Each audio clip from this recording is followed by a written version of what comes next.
Good morning and welcome to the 32nd meeting of the Criminal Justice Committee in 2025. We have no apologies this morning and we are expecting to be joined later on by Rachel Hamilton MSP.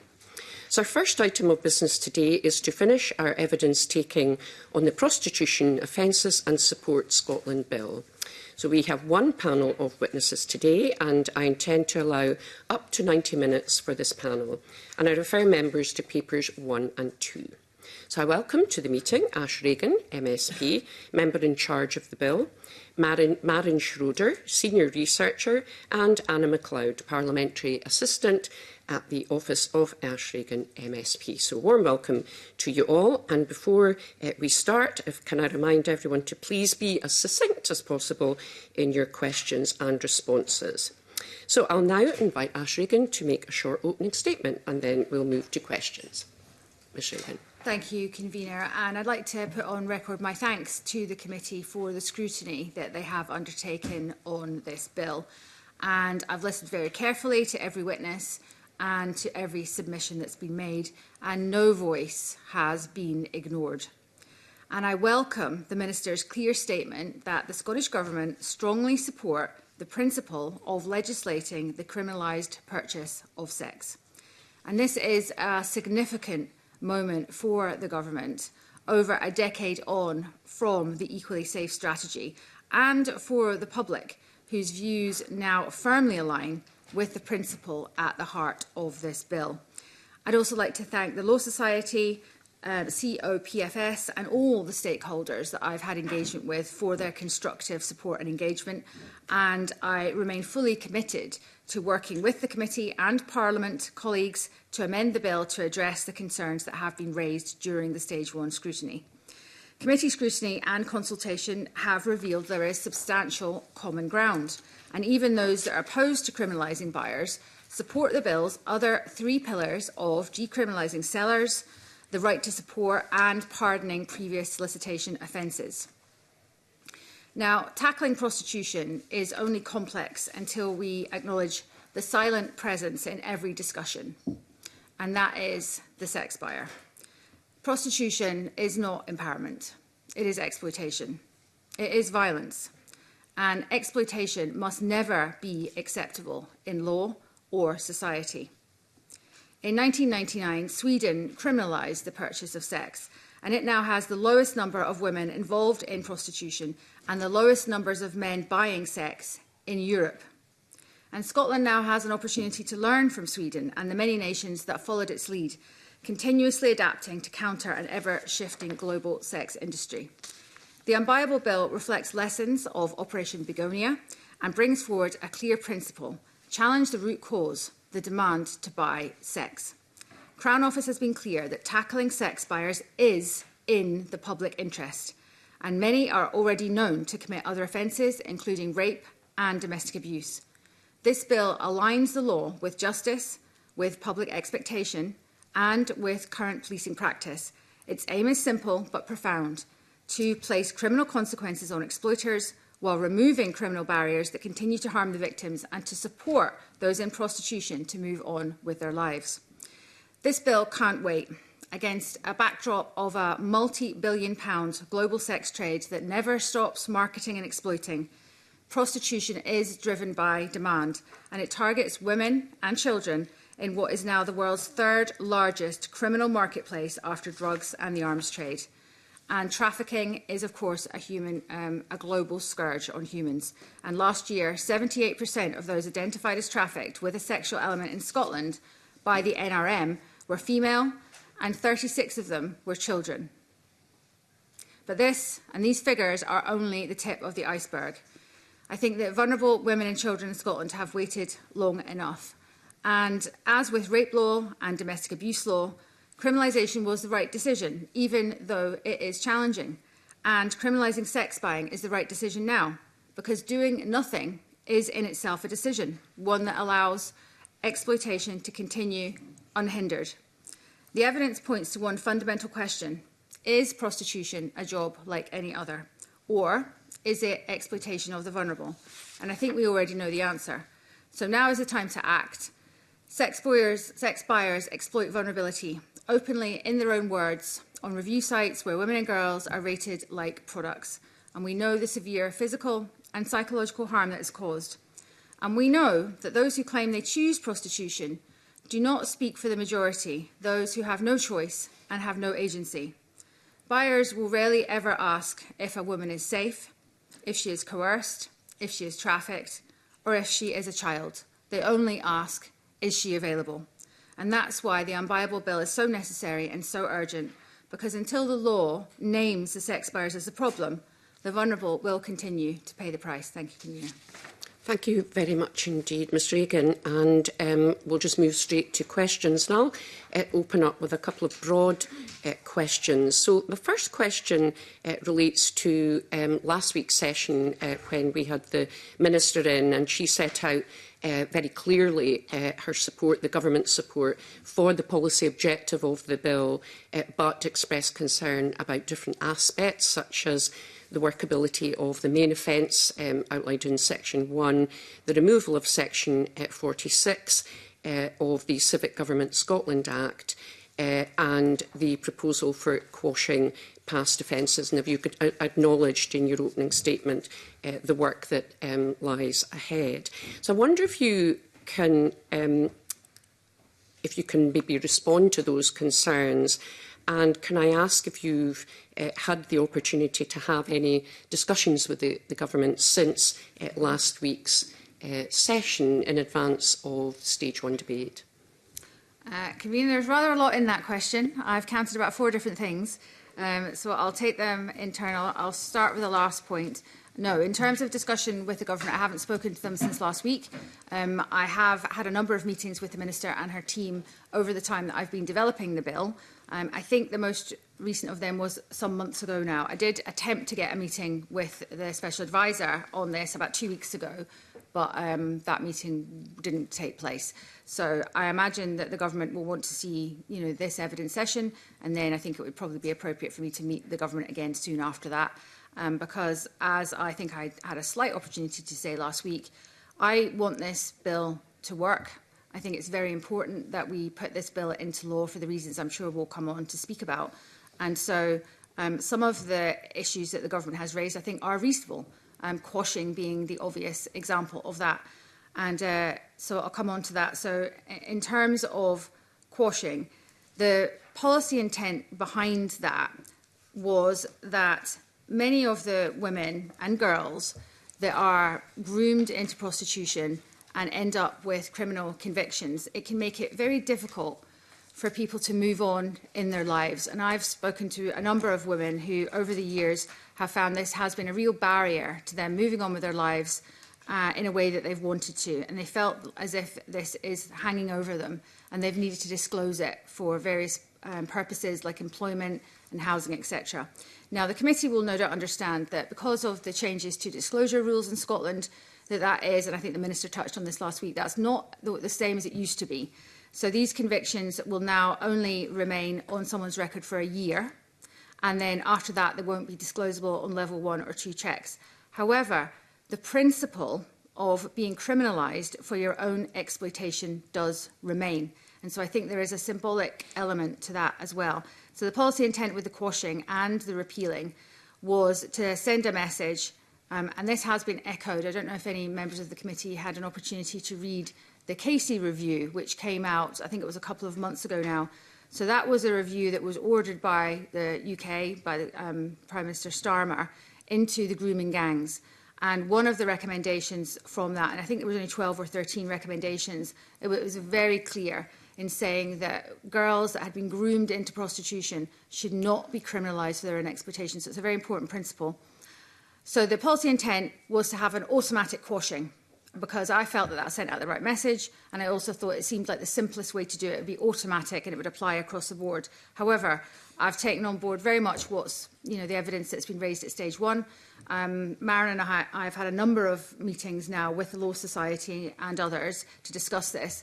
And so I now think the appropriate way to go, and I'm intending to bring forward amendments at Stage 2 to put this into practice, is that, and it will fulfil the same policy intent but do it in a more appropriate way, which is to move to what would be an automatic pardon So that would put into effect the symbolic nature of saying to people you shouldn't have been criminalised for urine abuse. But then it would also have a voluntary disregard process. So that's been done for other pieces of legislation in the Parliament. I'm sure members will be aware of that. It's a process that's very familiar, I think, to our justice partners like SCTS, who are already carrying out record amendments. And it also, I think, respects the idea of being trauma-informed, because we don't want to be writing to people that have perhaps had a conviction, I don't know, maybe 40 years ago, and then sending a letter out to them, because that is not good practice. So this way, I think it achieves all the objectives that we set out to do, but it does it in a way that I think respects the law, makes it clear, and it certainly picks up on the points made by the government. I think Liam Kerr raised this in committee before, and also the Law Society raised it.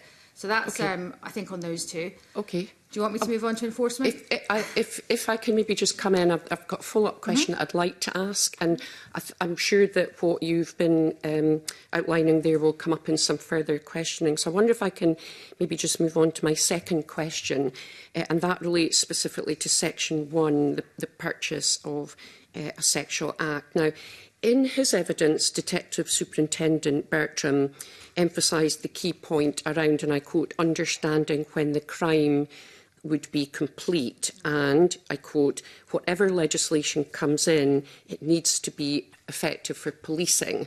And putting my former police hat on, I completely agree with that.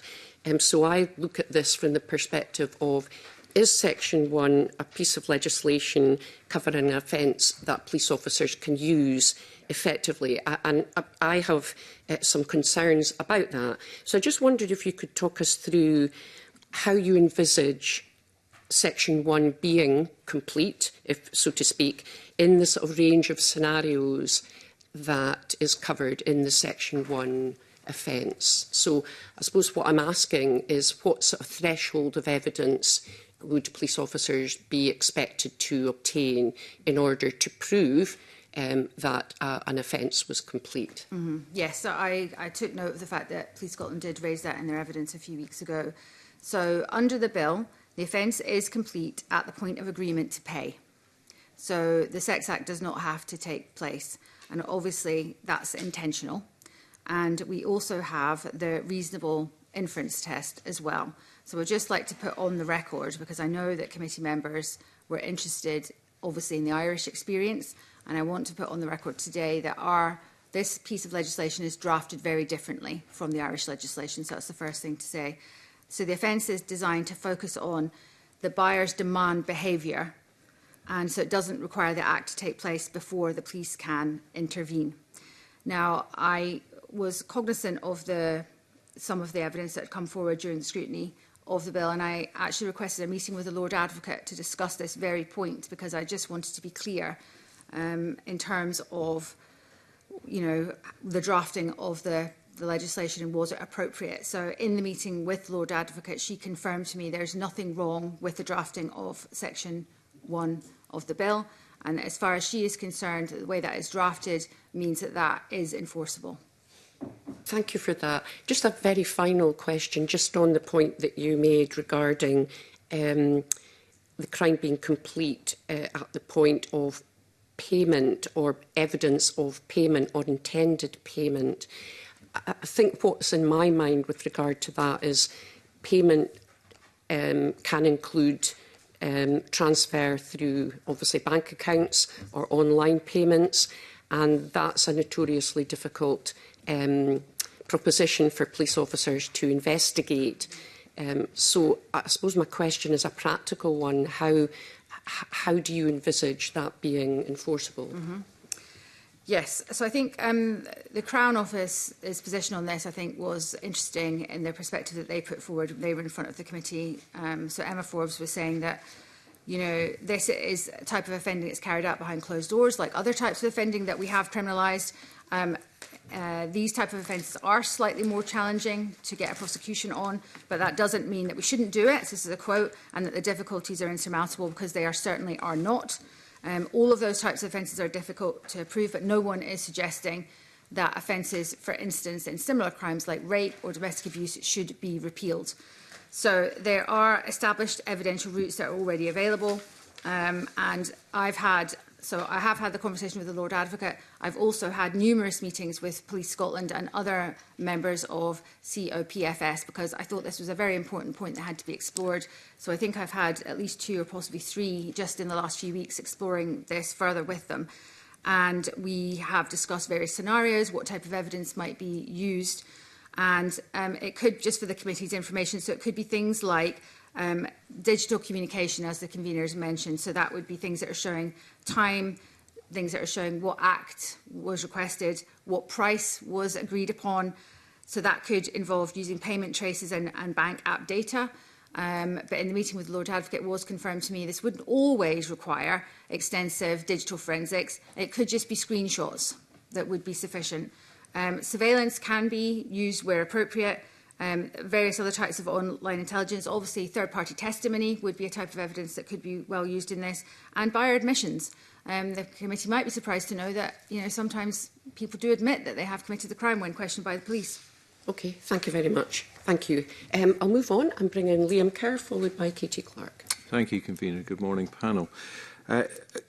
Ash Regan, according to the policy memorandum, the aim of this bill is to reduce the number of people in prostitution and reduce the impact on those who are or have been. Now, this committee's heard different views and been presented with different evidence as to whether the provisions of the bill as drafted will or will not achieve the reduction in prostitution.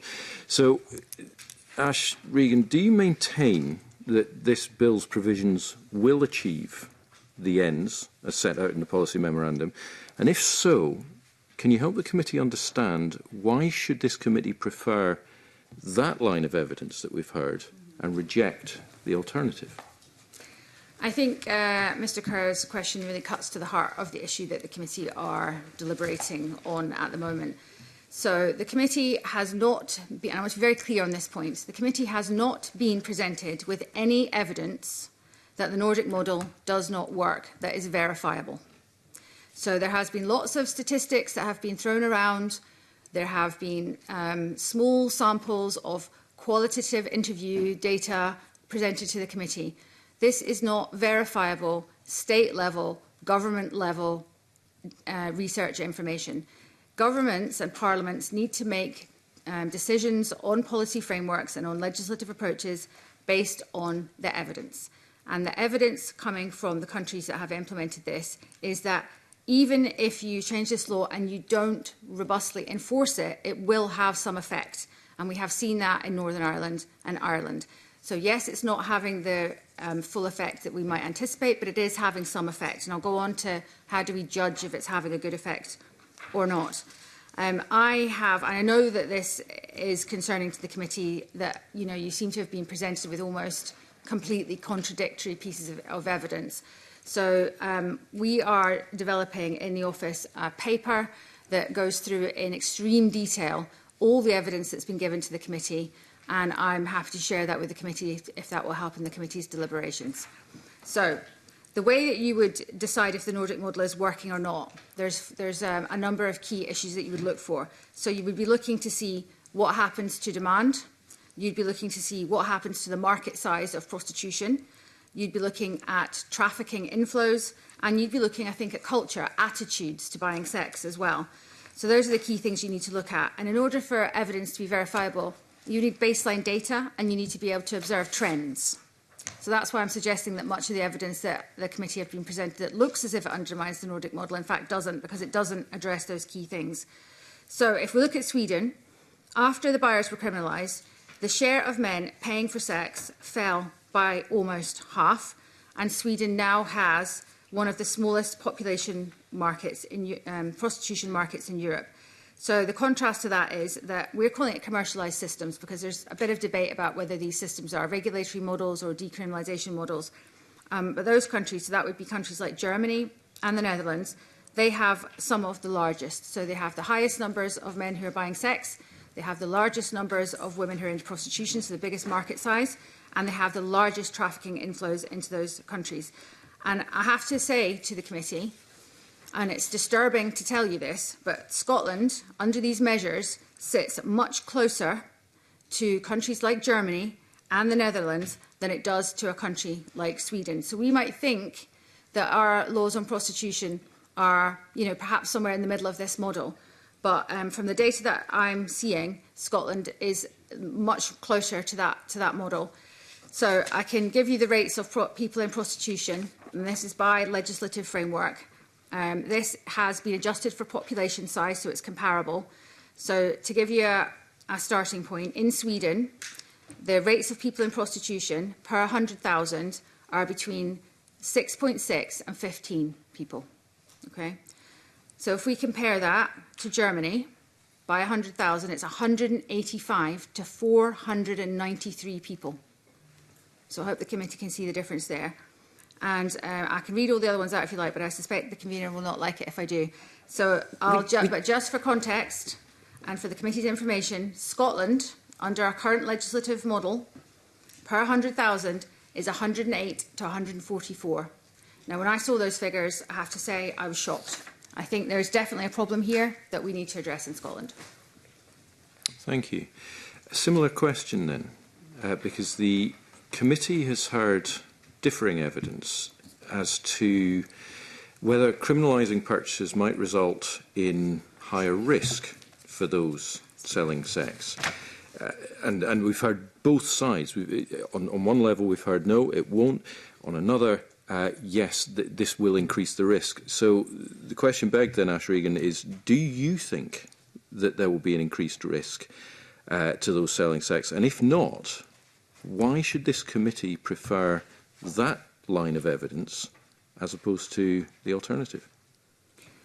It will not make women more unsafe. There has been no evidence presented that suggests that the Nordic model makes women more unsafe. And I believe that was one of the key notes that I took from Professor Jo Phoenix's evidence, where she has been a researcher, a criminologist in this area for over 30 years. And she said there was no causal relationship and no evidence had been presented between this legislative model and making women more unsafe. So I can be absolutely categorical to the committee in that sense.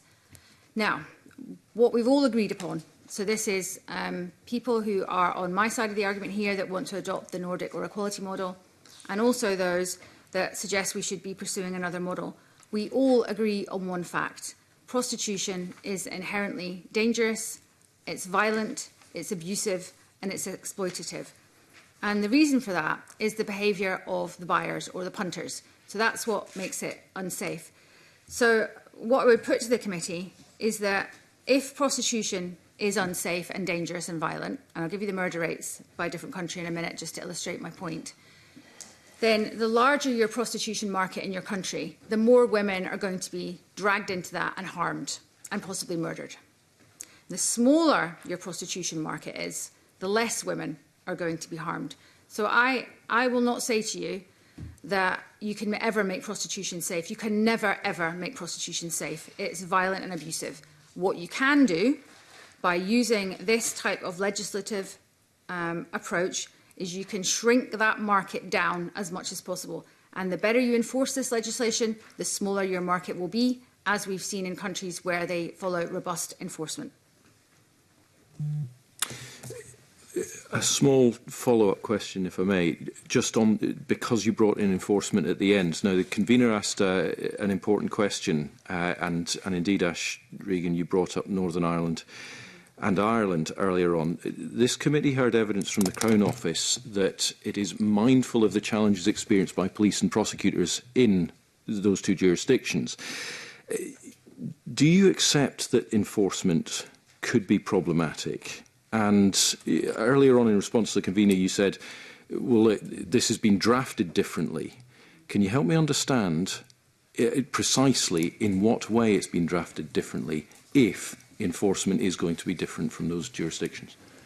Okay, so it has been drafted differently. And in fact, we spent quite a bit of time looking at the drafting of various different pieces of legislation when we drafted this. And in the original drafting, we had the offence drafted as they have it drafted in Northern Ireland. And then we looked at the conviction rates. And we also took note from the Irish review, which included a review of the way that their legislation has been drafted. And Ireland has also said that they recognise now that they have got issues with their drafting. So when we drafted this, we took note of that and we drafted it in a different way. So as I explained in a previous answer, that we have the reasonable inference test, and that I have sat down with the Lord Advocate, who is the head of prosecutions in Scotland. She read the description of the offence and she said to me that there's nothing wrong with the way that this offence has been drafted and it is enforceable. But I would say to you that there have been issues with enforcement. Northern Ireland, I'm sure if you had somebody here from Northern Ireland, they would say that to you. I haven't been over there for some time. I went over there in 2017 and I spoke to the Advocate General, so that was John Larkin at the time. Their law had only been in force for a very, very short period of time at that point, and he admitted to me that they were having issues with enforcement. And I think that Ruth Breslin also, when she was talking about the Irish experience, said the same thing, that they recognise they are having trouble with enforcement. Other countries are not having trouble with enforcement. The latest statistics that I saw on France, and they haven't had the law for nearly as long as Sweden, they've convicted 5,000 men. Now, I know France is a large country compared with Ireland and Scotland. It's a different context. But it just shows you that enforcement is possible in these offences. But I will say it can be an iterative approach. So we can see that Ireland is looking at how it's making that enforcement and it's looking at ways to change it to make it better. Sweden has been on a very long journey where they've changed the way that they enforce their legislation. So they started off with very much, and I've been to Sweden, I've spoken to their prosecutors, I've spoken to their police forces, I've spoken to their anti-trafficking commissioner. So I spent several days in Sweden looking at this myself with my own eyes. And the police told me there that when they first started this, they were using a surveillance approach. So they would find the adverts online, they would go to the location, they would observe, and then when the men were coming out, they would then arrest them. Now it is a different context there, but interestingly, because I think of the way the culture has changed as a result of the law, they then became quite an interesting public discussion where the public were saying, well, hang on a minute, if we think that this is violence against women and that a crime is being committed here, why are the police waiting for this crime to be committed before they're taking action? So the police in Sweden have changed the way they police now, and they've moved from that surveillance model to what they would describe as a welfare model. And that is very similar to the way that the Police Scotland police prostitution, and the convictions have gone up. So I will have to just cut you off, sure. I'm afraid, because we've got a number of members of SEP. We've only had 2 members come in so far, and we've got a lot to get through. So I am going to have to ask for much shorter responses, Ms Regan. Are you done? Thank you. Okay, thank you. Kitty Clark, followed by Jamie Hepburn. Thank you very much. And Ash, as you say, there seems to be support for 3 pillars of your bill, from what I'll call both sides of the argument, but the 4th pillar, the principle of criminalising the purchase of sex, there seems to be quite conflicting views on. One of the arguments seems to be that criminalising purchasers might have the unintended consequences of placing people who continue to sell sex at greater risk. And one of the specific issues that's been raised is that it will be difficult for checks to take place with potential clients, that it's likely to lead to less time to check. What's your response to that, and what would you say in terms of whether you think there's any validity in that argument? Well, the first thing I say is that the reason there's resistance to the idea of criminalising the buyer is that, as I've just explained to the committee, Scotland is a very profitable destination for pimps and traffickers. It's a top destination. That came out of an APPG report at Westminster. Committee can go and look it up. This is a profitable destination for traffickers. We are talking about millions and millions of pounds being made from the commoditisation of girls and women. I gave you the NRM figures. Some of the people being exploited in Scotland in the sex trade are children. So we need to think about, as a country, do we think that's acceptable or not? Or do we want to change the law to assess this? Now, that's why there's resistance to criminalising the purchase of sex. But I don't think that's a good enough reason not to do it. And as we've suggested, this is, when we were discussing this with the Lord Advocate, I think it came out in the Crown Office evidence as well, this is root cause offending. The type of men that are buying sex are also quite often involved in other similar crimes. These men are involved in crimes like domestic abuse. They're often involved in other sexual crimes like rape and sexual assault. So it's appropriate, I think, that we consider criminalising this behaviour, because it sends a very strong message that in Scotland we didn't want to tolerate this behaviour. So in terms of screening, screening is a myth. So it might be the case, I mean, I'll come back to these figures again. I think I mentioned them last time I was in front of the committee. So you've got your 2%, your 38%, your 60%. So 2% probably elite at the very top of the market, comfortable with the choices they're making. And I'm not disputing that those women exist and that they are in prostitution. They've made that choice. But what we have to, as legislators, remember that they are not the majority, and their experience is not the same as the majority of people in prostitution. So they might be able to screen, they might be able to take a very small number of clients, make a lot of money, and then leave the industry after a few years. But as legislators, we need to look at what is the reality for the majority of women who are in there. So I've spoken to women who have worked on street. I've spoken to women who've worked in brothels in Edinburgh. I've spoken to women who were trafficked from Africa, just as an example. There's many more, but just those examples. And what they would describe to you is if you work in a brothel, and this is in Edinburgh, you can't refuse clients. Because if you refuse more than a certain number of clients, your pay will be docked. You have to pay fees and so on. I also had somebody who works in a brothel in Edinburgh say to me that, you know, people have this idea, I think, that working off-street is safer. And I think it is slightly safer than working on-street. But, you know, when we're screaming in another room, the manager would just shut the door so they couldn't hear them screaming quite as loud. It wasn't like anybody rushed in to save them or anything. So I think this myth of screening has developed a bit of a life of its own. If you're trafficked, as we understand, the majority of women who are working off-street, and that's what I'm attempting to target with this legislation, in prostitution in Scotland, and you're being coerced and you're being controlled by a pimp, you will not have the opportunity to screen your clients. You won't know who's about to come through that door next. You won't know what's been advertised that you're supposed to be doing, and you are not getting most of the money for it either. So we also have to remember that anonymity is one of the most prized things that these sex buyers have. And that's the reason this law is so effective. Not because we're going to put lots of them in prison, but because it's a deterrent effect. These men value their anonymity. They use burner phones. They use user IDs, which is how sometimes women will attempt to verify them, because they'll try and verify if that user ID is in use. They use fake names. So the women's identities are quite often online because of the review sites with pictures and so on. But these men, they're very much in the shadows. They value their anonymity. I think it's laughable to suggest that there is any kind of meaningful screening. I think the women attempt to screen, don't get me wrong. I think they will, because they are trying to survive in a system that is stacked against them. But there's no meaningful screening that goes on. And for most women in prostitution, they don't have the ability to decline punters. So if we take the group of women working on the street, which I think you would agree are a more vulnerable group, some of the evidence seems to suggest that some people are arguing that that gives women in that situation less time to negotiate and to check, because that presumably is an argument that you've had put to you. What's your response to that? Do you think, why is it that we're being told this?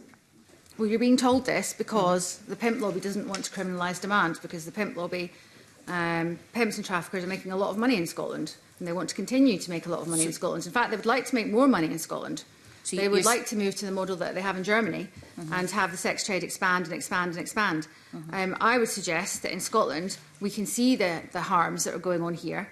And I would also like to say to the committee that I think sometimes this is an issue where it's very much in the shadows. It's something that this Parliament has been able to avoid for a very long time.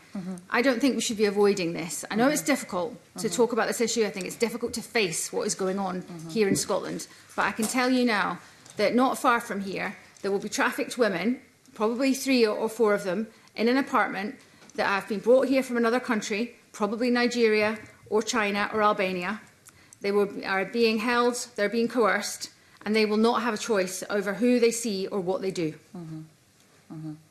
So we've been told that in France there seemed to be what's called an a typically high number of sex workers in the space of the time immediately after the introduction of similar legislation that were murdered. Now, presumably, so what I'm putting to you is some of the things that are being said, and to say, have you looked at this and what's your response? Do you think there's anything in that in terms of, because you've mentioned France as one of the I'm sure the committee will not want me to go into extreme detail on this. I will follow up to the committee the evidence we have on this, but no, that is not substantiated by any evidence, and it was in fact investigated by the court, and it was found that, again, we're coming back to the same argument, prostitution is inherently violent, but we have to be careful that we're not conflating the legislative model with the violence. If violence is ever present, there is no evidence that this legislative model makes things more violent or it makes things more unsafe. And I didn't talk to you about the murder rates, which I'm going to try and come back to that if I get an opportunity in the next question. That'd be helpful, or if you could share it later.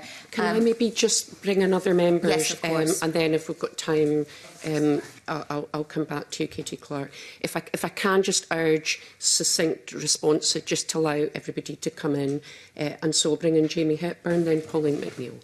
Thank you, Convener. I'm going to stick on this theme because I think the primary concern we have, obviously, is the safety of women and girls involved in the selling of sex. And you've obviously set out the principle, the conceptual nature of the purchase of sex as an act of violence against women and girls. I'm the father of a daughter. I think I understand that point, but I suppose what we're doing here is we're actually assessing the bill we have before us and its practical impact. And we have heard from a number of witnesses, and you've said you've listened to every voice who've said this is going to make the experience for women involved less safe. Now, you've said very clearly you don't think that's the case, so that's just high level. That's wrong. You think that's wrong, that perception? It is wrong. And it's not just me that says it's wrong. You've had a criminologist, a professor in here with 30 years' experience who has told you that is wrong, and there's no evidence that backs that claim up.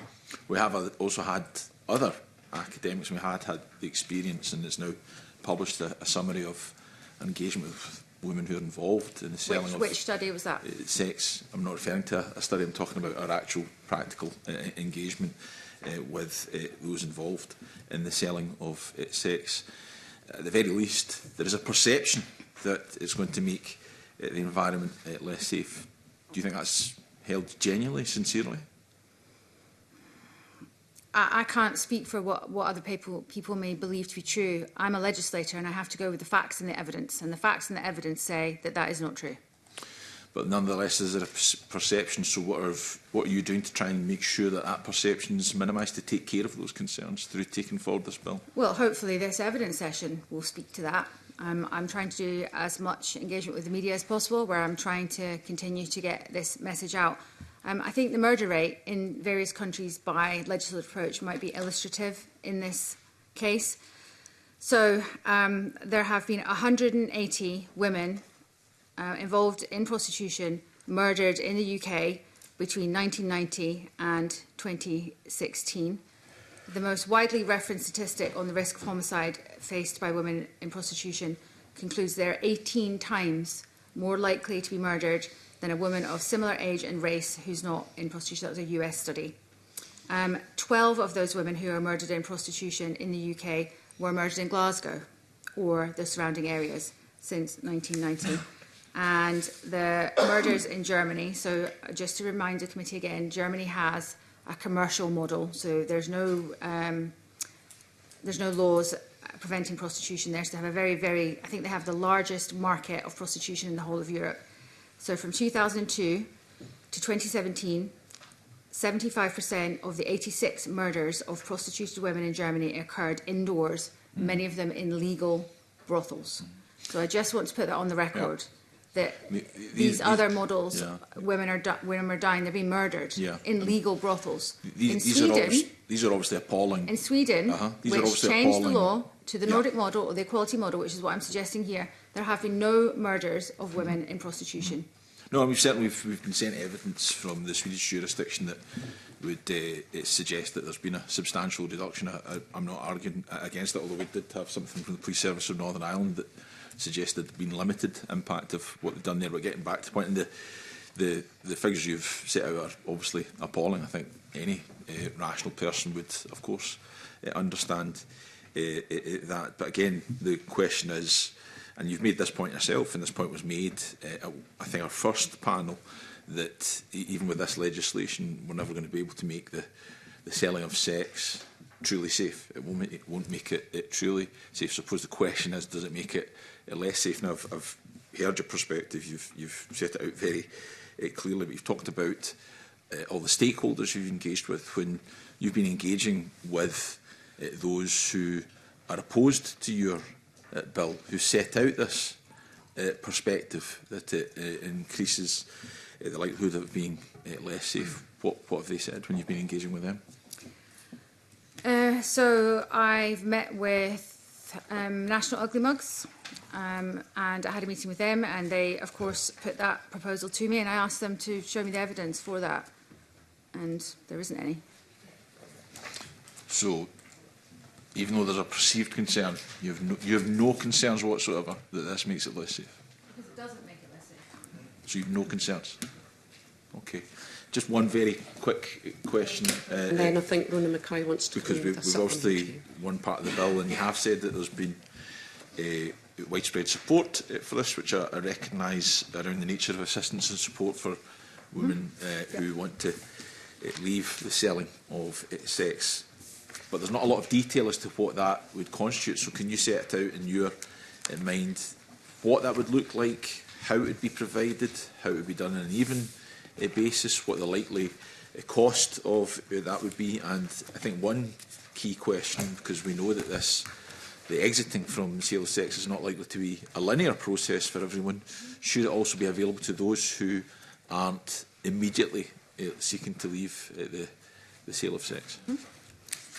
Yes, so the bill, because this is primary legislation, and I know that Mr Hepburn will understand this sets the duty on Scottish ministers, and then it's up to Scottish ministers, who are obviously the appropriate people, to place duties on other parts of the public sector, to set staffing levels, to decide how this might work, to then set out a delivery and implementation plan to the Parliament. I'm going to bring forward an amendment, and I would invite other members to have a think about whether they might want to do the same. I'm going to suggest that the government would do that within 3 months of royal assent, and it will be the affirmative procedure, so it will give Parliament an opportunity, obviously, to scrutinise that. Now, I can talk to you about what I think the good practice would be in terms of the way that we support people in prostitution. The costs are all set out in the financial memorandum, and I think the evidence that the committee has taken has shown there is a coalition, there's a coalescence of frontline services, other jurisdictions around this figure, which is roughly around about £1 million a year for support services. I believe that is a very moderate amount for what we're talking about here. And if I get an opportunity, I would like to talk to the committee about the costs to society of prostitution, which are very stark. And actually, we're often being asked in this place to observe the Christie principles and to bring that idea of preventative spending as much as we can into the decisions that we make here. I believe, and I can support this with evidence, which if I don't get a chance to put on the record now, we'll follow up in writing, that this is one of those areas. So there's been a number of studies that have looked specifically at this area, which I don't have in front of me right now. But one of them, and this was, Marion, correct me if I'm wrong, this was a Scottish piece of research, and it's looked at and it said that for every £1 that you spent on this area, on prostitution support services, that you would receive deliver back between just under £6 and £6.80 for everything that you've invested. So it does show you this is a spend to save model.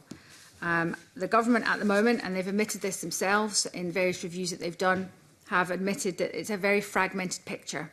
So if you are in Glasgow, you're going to be very well served because you have access to Roots Out, which is it's excellent and does extremely good work there. But that's funded by Glasgow City Council.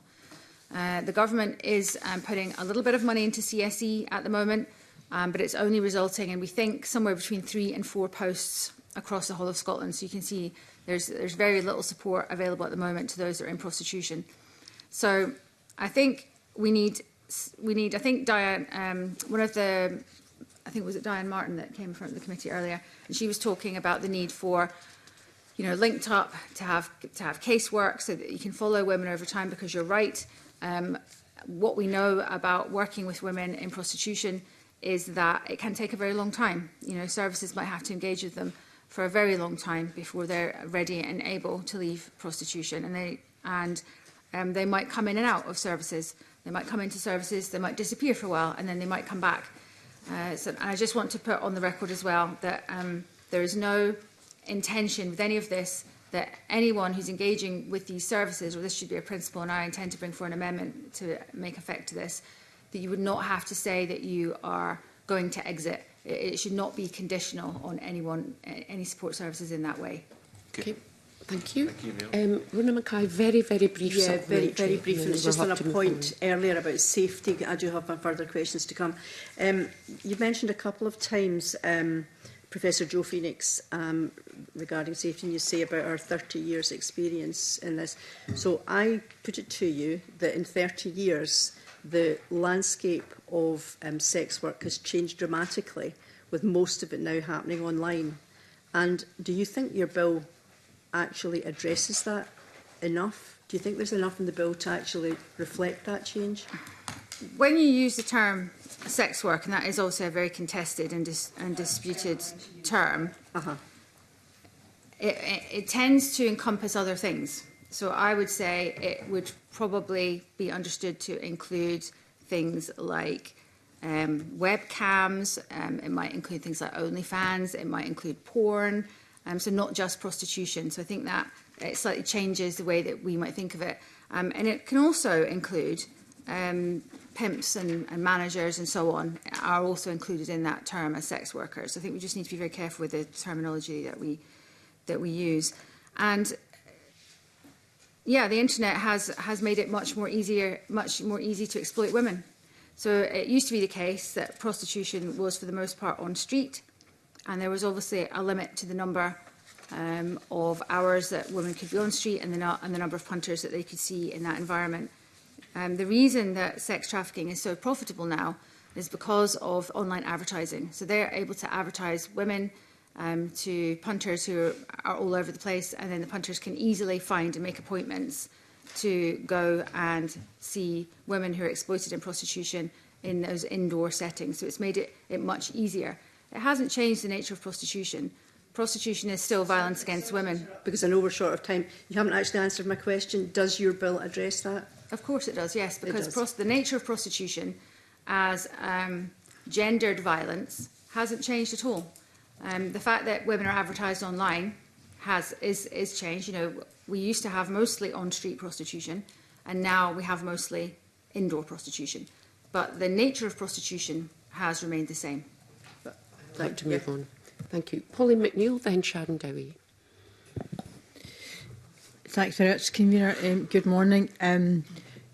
I was going to ask you about that as well. I mean, that's one of the reasons the Minister gave for having reservations about the framing of the legislation in the bill.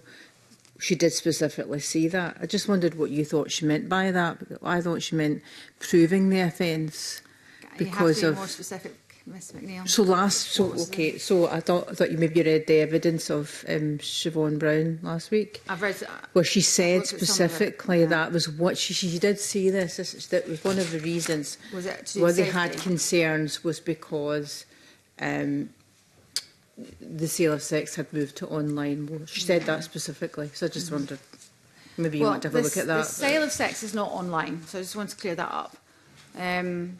If we're talking about prostitutions, this is separate to what we were talking about in terms of, you know, porn or OnlyFans, because this is obviously a very targeted, narrowly defined bill. It's only 4.5 pages, and it just covers in-person sex acts. So that is still in person, and that's what this bill covers. The advertising is online. That's quite right. This bill obviously doesn't cover that, because my understanding is that regulating that would be reserved to the UK government, and I know that they are looking at this themselves. So the attempt with this bill was to try to make a difference in the area of violence against women and girls, in an area that we have powers over in this Parliament to make a big difference. So can I ask you about the evidence of the Nordic model? And you've made specific reference to Sweden, and I know all this anyway. I mean, the share of men paying for sex has halved and so on. I mean, what can you tell the committee about what has happened to illegal sale of sex then in a country like Sweden? And presumably some of it has gone underground. It's indoors, often, if that's what you mean. So I would imagine it's similar to Scotland. And, you know, I think this has been raised by the committee, is that, you know, even in a country like Sweden, where they have changed the law, this law has been in place for a very long time, they have relatively robust enforcement. Prostitution still exists, so that's quite right. But what I've heard from Sweden is that when you criminalise the buyer, you change the power balance, right? And so that gives women who are in prostitution, I think it gives them a sense that they have slightly more power against the sex buyer than they perhaps had before, because now they have the law on their side, and one would hope they'd have the police on their side. So they're able to then go, if they have a problem with a sex buyer, they can go to the police about that. And so I think it gives that important difference in the power balance. Thank you. You said that you'd had a discussion with the Lord Advocate about the offence itself. Mm-hmm. Now, I'm doing this from memory, so you probably know this better than me, but we did have evidence from the Crown Office, and my understanding was that they were having difficulty about the with the offence as framed, as evidencing the crime. So I thought they did say that there were issues with. They didn't feel there were many prosecutions from it. I think what she said, but you can correct me if that's wrong. So I wondered if you could maybe just talk us through that and just talk us through the actual framing of the offence itself. What would need to be shown? So I mean, I've got it in front of me. Obviously, it's person commits an offence if they can actually reasonably infer that he has obtained or intended to obtain for themselves the performance of a sexual act by another person. So it's that the Lord Advocate says is she's happy with the way that's drafted. But I think the evidence is proving that. I think that seemed to be that was my understanding of what was said. Yes, you're quite right. So Dr. Emma Forbes, I'm going to paraphrase her now because I don't have it in front of me. I did have a look at it again this morning, and she was saying that there would be the same evidential challenges that there are in other offences like rape and domestic abuse, and I'm sure the committee is well aware of what those might be, but that doesn't mean that we shouldn't do it, so we shouldn't change the law, and it doesn't mean that the difficulties are insurmountable. So yes, you know, if the Crown Office think there are evidential challenges in the same way that there are in other offences, that's their opinion. Obviously, no one is suggesting we should repeal those type of offences for rape and domestic abuse. They're important. They're very important in Scotland, and we wouldn't even think about repealing those. I think there are a number of different ways that the police, you know, I've had conversations with the police as well about what evidence they might gather, and the police do think there is a gap in the law. They would like to have the powers so that they can arrest and charge sex buyers. And I think a number of different pieces of evidence would be used. I read out some of them in an answer to an earlier question. And I would imagine that some of that is going to be things like digital evidence, screenshots and so on. So if you, as police, if you move to more like a welfare model, what the evidence shows is that you're more likely to develop a relationship with women who are working in prostitution, where they will quite often voluntarily share evidence with the police, particularly from their mobile phones. And so that's working very well in Sweden. And because of the way that we police in Scotland, we're quite close to that model anyway. And I suggest, and I've had a number of conversations with both police and prosecutors, where we imagine that some version of that model will work in Scotland.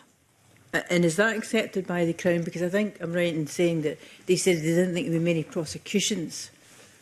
Well, we want... I know, acknowledge what you're saying, Yeah. that sometimes there is still a point in legislating, Yeah. even though that would be the case. But she did say that. So do you think that's going to change over time, or do you think... I would hope that we would get... I think in order to have... You know, if we want this if this offence is passed into law, we want it to work. So, as I said in answer to an earlier question, we've seen from other jurisdictions, particularly from Northern Ireland and Ireland, that even when it's not enforced, it has some effect. Because a lot of people don't want to break the law. If you then tell people that you must wear a seatbelt or you can't, you can't smoke indoors, most people will obey that. So it will have an immediate effect, even without enforcement. But I think it's important that we have laws that are enforceable. So that's why I've spent extra time, checking the legislation, checking the way it's been drafted. There is something that did come up we haven't come on to, which I'd be happy to talk to the committee about. It was about the definition of the sexual act. So I can certainly speak to that. But what it appears to me to be a case of is that enforcement is an iterative process. And that is certainly what we've seen in Sweden. They have very much changed the way that they police this. And as a result, they have more convictions. So when they were using the surveillance model, they were getting around about, I think it was something like 200 or so proceedings a year. In 2024, which is the most recent data that we have, they've moved to what we would understand as more of a welfare model, and they're now getting 500 proceedings a year. So this type of offence, I know the committee understands that all the contexts are different, but I've been assured by the justice partners that this is enforceable, and I would imagine that Scotland, if we're taking this seriously, and we think this is violence against women, we will need to enforce it robustly. And I would imagine that we will go on an iterative journey with that, as we are doing with other types of offending. Obviously the Lord Advocate's made some changes with the references around other types of sexual offending. So it may be that it may end up being something like that.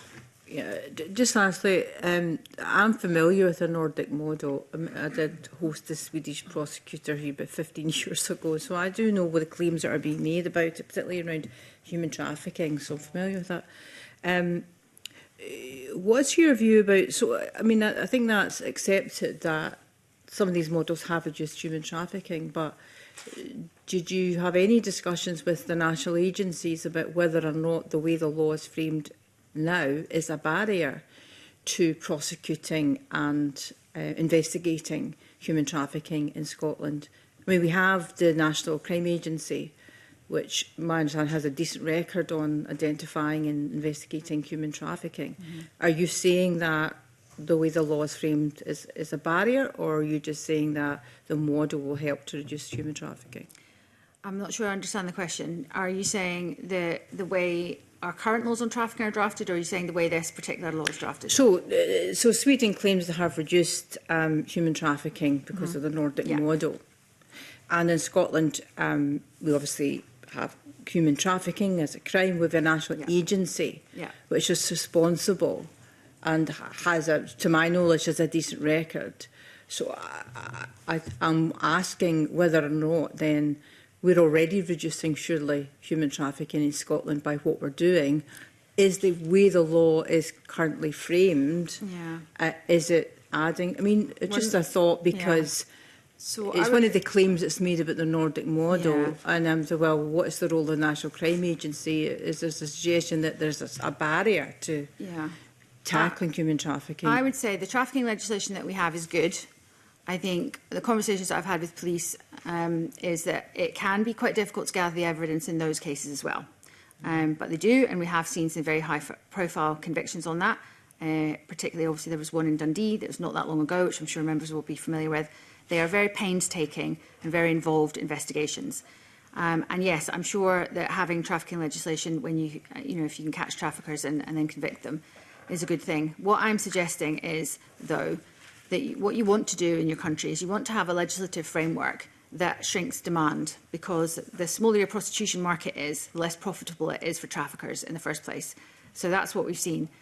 Countries that have a lax model on their prostitution laws, that would be the Netherlands and Germany, New Zealand, have higher trafficking inflows, and this is demonstrable in the evidence, and I can send that evidence to the committee if they would like that. And then countries that have adopted this model, the equality model, have lower inflows of trafficking.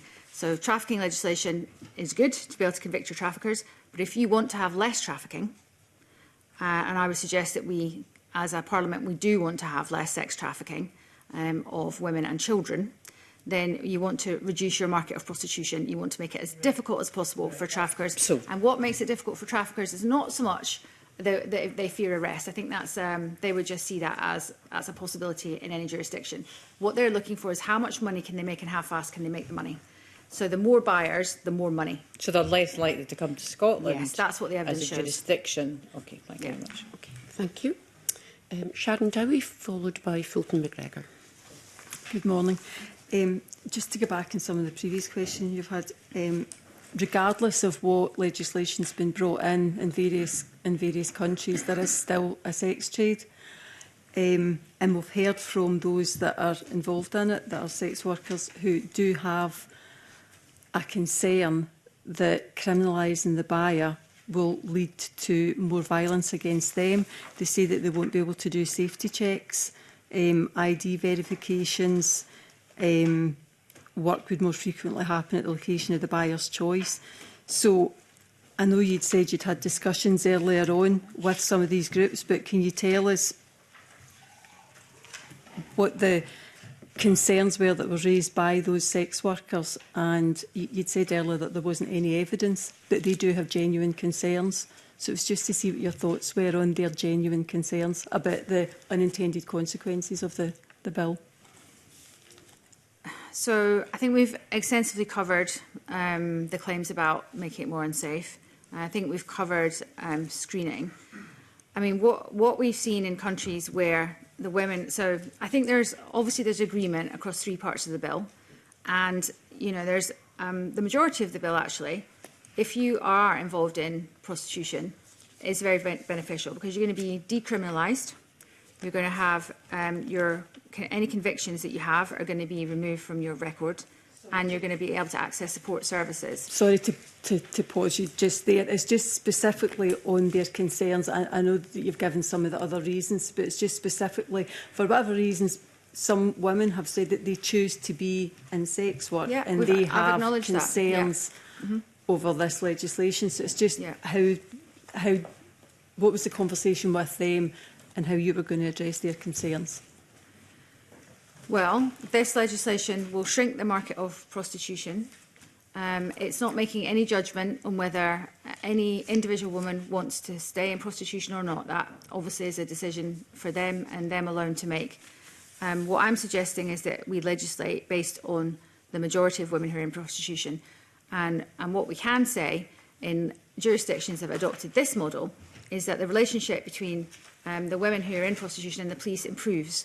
So I think those women then feel that they're able to engage with the police, they're able to report things that have happened to them. There's as the committee probably understands, there's an awful lot of unreported rapes and assaults against women who are involved in the sex trade. And I think it would be very important for those women to feel that they're able to go to the police and to report that. So I genuinely hope that if we change the law in this way, that all the women that are involved in the sex trade in Scotland will feel that, that all parts of this law are beneficial to them. Okay.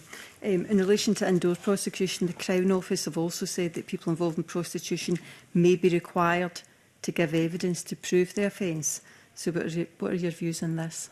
Yes, that's quite right. That's come through in the evidence. That's also been raised with me in the meetings that I've had with the Crown Office. I think for obvious reasons that the committee may well understand, that women working in prostitution will often not be willing to go to court. So many of them are fearing for their safety. They may have threats made against them, etc. They may not want, obviously, buyers to know that they've gone to court to get these convictions.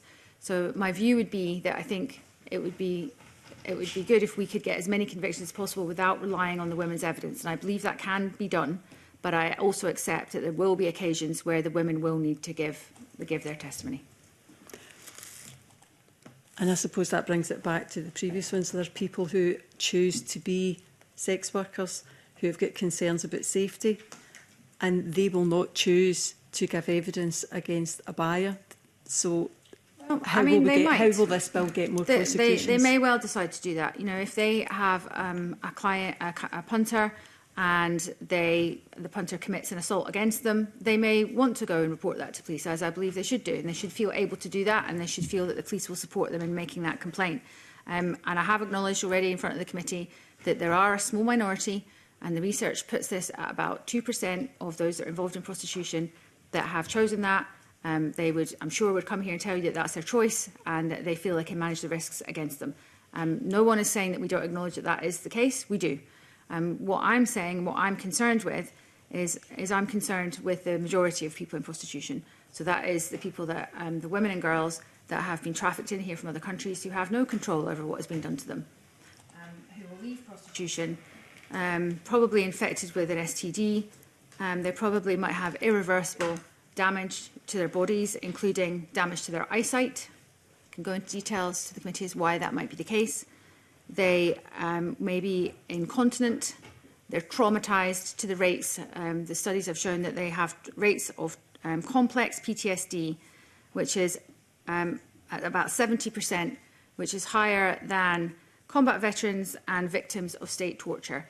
I believe as a parliament we should be concerning ourselves with those women, and we should be seeking a legislative framework that will reduce the market of prostitution, because that will reduce the harm to the women and children that are dragged into it. Okay, moving on to the financial memorandum. Police Scotland have stated that it would need additional funding if the bill becomes law. In a submission commenting on the bill's financial memorandum, it said that capital costs are currently estimated to be around $112,500. Capacity opportunity costs are expected to be around £524,200 over the first 3 years of implementation. It then went on to describe this as a conservative estimate. Do you agree that the policing costs are likely to be higher than set out in the financial memorandum? So we've set out in the financial memorandum the costs to the police that we are obliged to do. We've done that. That financial memorandum has gone to the Finance Committee and it has been passed back with no questions further to be asked. They're entirely happy with what's in there. Maren can explain the difference between what we've set out and what the police have subsequently raised with us. So the police did not dispute the figures estimated for operational costs, so that is the enforcement actions and preparing files to the court. After the bill was published, they said only after the bill was published could they do a scoping exercise as to how much it might cost to prepare to implement, and that is the costs you just mentioned there. So that is costs split over 3 years, one-off costs that will not be repeated afterwards. But they did not dispute the costs of enforcing the offence. Okay, thank you. And finally, the Scottish Government has stated that to calculate the potential costs associated with the statutory right to support, there needs to be more clarity in what support would be provided. Do you accept this? Well, it'll be up to the government to decide how they're going to design and implement that. I'm suggesting, and this is obviously based on engagement with stakeholders in Scotland, that that cost would be around about £1 million a year for support. I'm suggesting to committee this would be a spend to save. You spend the money, you will save the money in justice, you'll save the money in health, you'll save the money in social work, etc. over time. And we also have international examples. So Ireland are spending, I think it's €1.9 million a year on their support services. It also suggests there are comparable international examples that sort of converge on this amount of money. And I think it's important that we address the fact that there are very, very few support workers who are working specifically on the challenges that prostituted women have and that are able to work effectively with them. And I'm suggesting that it's very important in Scotland that we move away from this sort of fragmented approach that we've got to a national, consistent picture of support. It is costed in there, but this bill is primary legislation. It's not an appropriate place to set out details of a delivery model. The right thing to do is for the government to bring that forward in regulations, and the bill gives them the opportunity to do that. Okay, thank you. I will have to move on, Ms Dowie. Dr McGregor, followed by Rona Mackay. Thanks, Convener, and thank you to the panel so far for your evidence. Quite a few of the issues that I was going to bring up have already been covered, and that is raise with you, Ash, some of the concerns that we've heard from people who are involved in the sex trade currently. And Sharon Dow was exploring with you there this issue about, which I think you also brought up in your opening remarks, about the choice, people choosing to do it, and the necessity. Is that something you think your bill takes into account at all? And you know, I think we can all, the evidence that we've taken, we can all almost distinguish between those sort of decisions, people who are choosing to do it and actually saying this is a good move from them, and those who are forced into it. And what do you think the implications are if the bill was to be passed for those who are making that choice? Yeah, so we've got a pyramid we can share with the committee.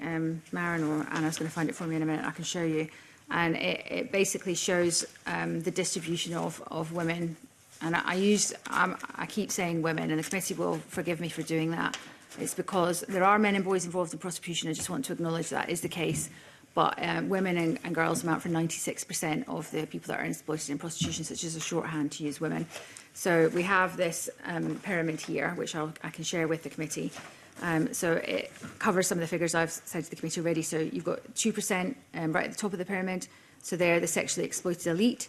I think the people in that 2% would describe that they have made a choice to go into prostitution. That is their choice to do that. Then we've got 38%.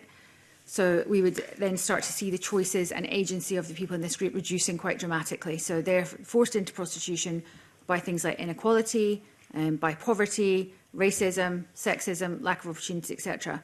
And then you've got 60%. So this is also the majority, and 60% is, you know, is a high number in here, where they are enslaved. So they're basically there against their will. They have not made the choice to go into prostitution.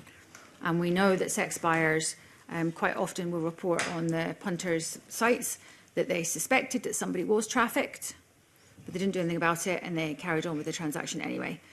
And the people that are in prostitution in Scotland, I want to make sure the committee understands this, that about a third of the women who end up in prostitution have come through our care system. And I think we really need to do better for girls that have been in care. And I think the committee will understand possibly this better now because of the public focus that has been put onto the grooming gangs scandal, because it's an extremely common model of forcing girls into prostitution. And these are girls who are 13 and 14 years old that have been through the care system, and then they are groomed into prostitution by older men.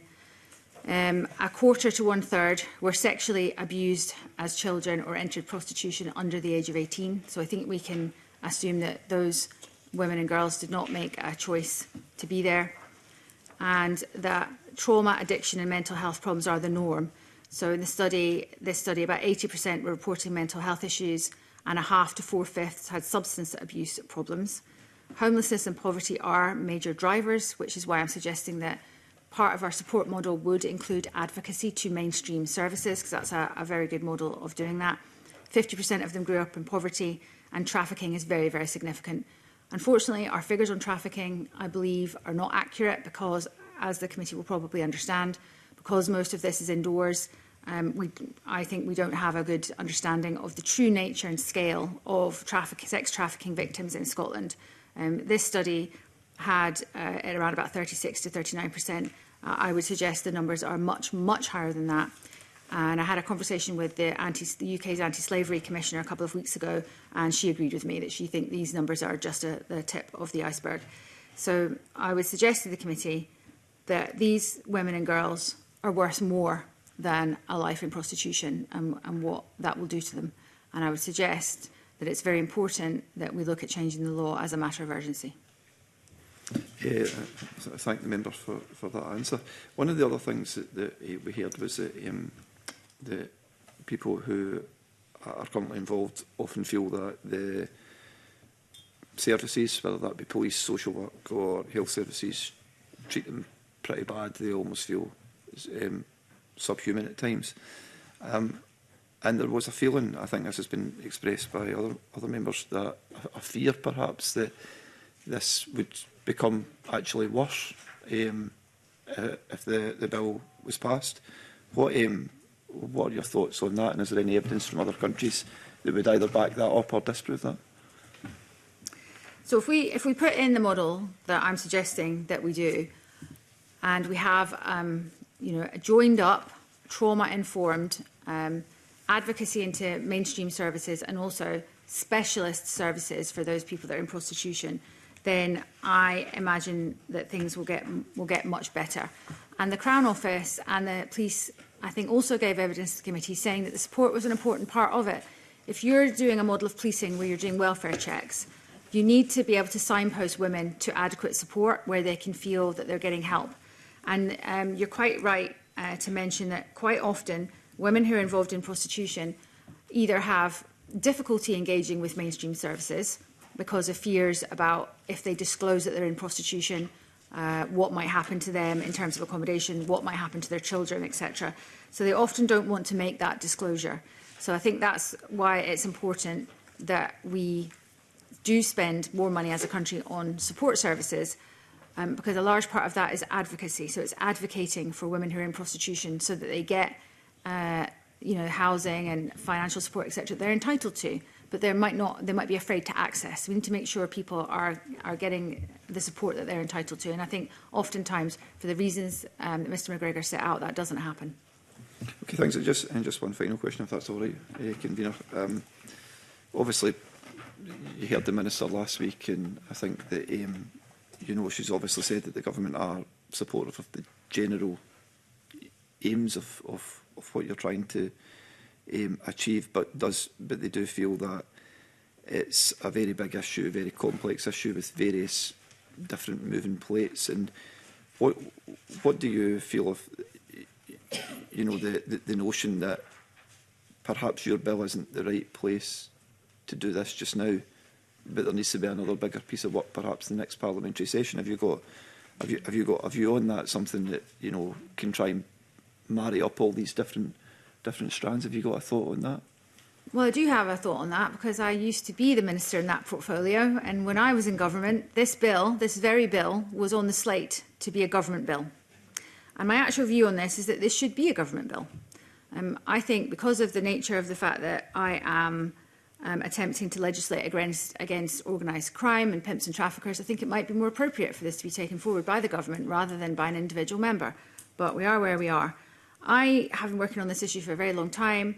I just can't get the stories of what's happened to some of these women at the hands of sex buyers out of my mind. And I don't think that as a society we should be looking away from this any longer. And I also think we spend a lot of time in this Parliament, and I've been here for nearly 10 years now, talking about the fact that we're very serious about combating violence against women.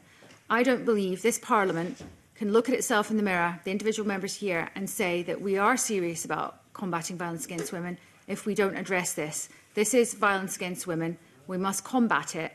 I think the time for doing this should have been earlier in this Parliament. This Parliament's going for 25 years. This is exactly the type of legislation that this Parliament should be looking at and should be implementing, because actually it's a very small change in the law, but it will have an extremely large impact.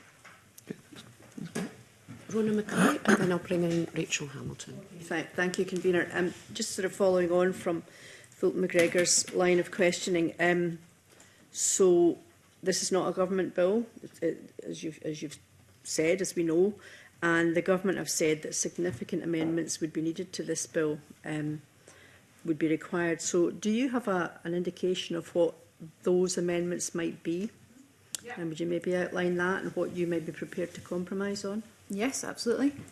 So I think that I'm very pleased with the stage 1 scrutiny. I think it has surfaced issues that we hadn't thought about. This is the first time I've progressed a bill myself without the support of a government team behind me. It's a very different experience, I will say, having to do that. And I think however much research and work you put into things, it's always good to have other people's eyes, look over it and maybe suggest ways that you can improve the bill. I think a number of issues of that type have come forward. I think we've touched on most of them already. One of them would be to remove automatic quashing from the bill, because I know that was a concern that the Minister has, and to move to the more appropriate model for achieving the same policy intent, which would be an automatic pardon and then a voluntary disregard. I'm happy, and I've put on record today that it is my intention to bring forward amendments to do that at stage 2. The Law Society also very helpfully suggested that we might change the definition of what a sex act is. They thought the definition was too widely drawn and that it might be, and actually the Crown Office also pointed this out, that it might mean that it was more difficult to get convictions if it was that widely drawn. So I've taken that on board, and it is also my intention to bring forward an amendment at stage 2 that will change the definition of what a sex act is. And I'm going to move to the way, it's going to be very explicit, but it's going to be the way that sex acts are described in other legislation. So that way it will be very familiar with MSPs, and it will be very familiar with our justice agencies. And I believe it will make the law clearer, more understandable, and hopefully make it much more enforceable as well. Those are the main 2 that I thought of. There's been a couple of small issues that were raised by this in terms of sentencing. I'm taking that on board as well. I intend to bring forward an amendment just to clear that up, but they're more sort of technical amendments. Okay, thank you. So we have had very polarised evidence, and we know about that. Do you think that we should have taken more evidence, and would you like to have seen more evidence taken from people with lived experience? My understanding is that the committee has taken evidence from people with lived experience, that it's taken evidence from a group that are in prostitution, and I think there was another engagement with Scotland for DCRIM, who I also think put forward some further information. So I understand that the committee is finding it a little bit challenging to sift through, I think, very conflicting viewpoints on the main part of the bill, which is obviously criminalising the buyer. But I also believe that the evidence that has been given to the committee, I believe it is compelling. And I also think that it just comes down to a basic fact that if you believe that prostitution is violence against women, then you have to legislate to say that we don't believe this is right, and we have to be able to create a new offence, and we have to be able to arrest, charge and convict people who commit that type of violence against women and girls. I feel this fits very much in this whole continuum that we're seeing at the moment, with an increase in violence against women and girls. And in fact, I think there was crime figures out this week that said that crimes in prostitution had gone up 33%. That's just come out. So I think we've got, I know the member understands this, I think we've got an escalating culture of violence against women and girls. My contention to the committee is this is very much rooted in that.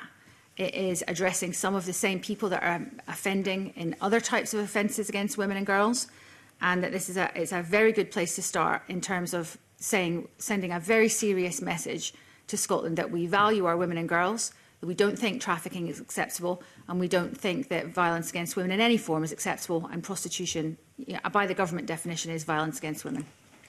I mean, I think you're absolutely right. I think we all agree that violence against women and girls is never acceptable, and we have to try and eradicate it. So that's clear. So my final question would be a fairly brief answer from you, and is that: do you think this bill, as it stands, is enforceable, and do you think it does enough to reflect the differing nature of sex work? Well, in the answer that I already gave, I think it only addresses in-person prostitution. And my view was this is a good place to start. And I would hope if we pass this bill into law, which I hope we will, that in the next session, I probably won't be here. I think there's many people that are in this Parliament who won't be here in the next Parliament. And it's up to the new parliamentarians to possibly continue on with this work and look at other ways that we can work against violence against women and girls in the area of commercial sexual exploitation. And I'm starting here because I think this is the greatest amount of harm to women in prostitution. And I also think that it is where we have the powers to do something about it. So I thought that was very important. I do think it's enforceable, and that has been echoed back to me by our justice partners as well. So it is enforceable, but I do accept that we may, as a country, if we pass this into law, go on to an iterative journey in terms of enforcement, as other countries have done. Thank you. And very briefly, Rachel Hamilton. Ash Regan, you must have been very pleased that the Minister had supported the general principles of your bill in terms of the criminalisation of purchasing sex. However, when I read the official report last week, I recognised that the Minister also went on to make significant, let's call it, excuses about why perhaps she wouldn't bring the bill forward, and that was about time. It was about the operation, how the police would work the offence operationally. She brought in the introduction of Operation Begonia, Violence Against Women strategy, Equally Safe strategy. She brought in the fact that they were tackling societal issues such as poverty and addiction.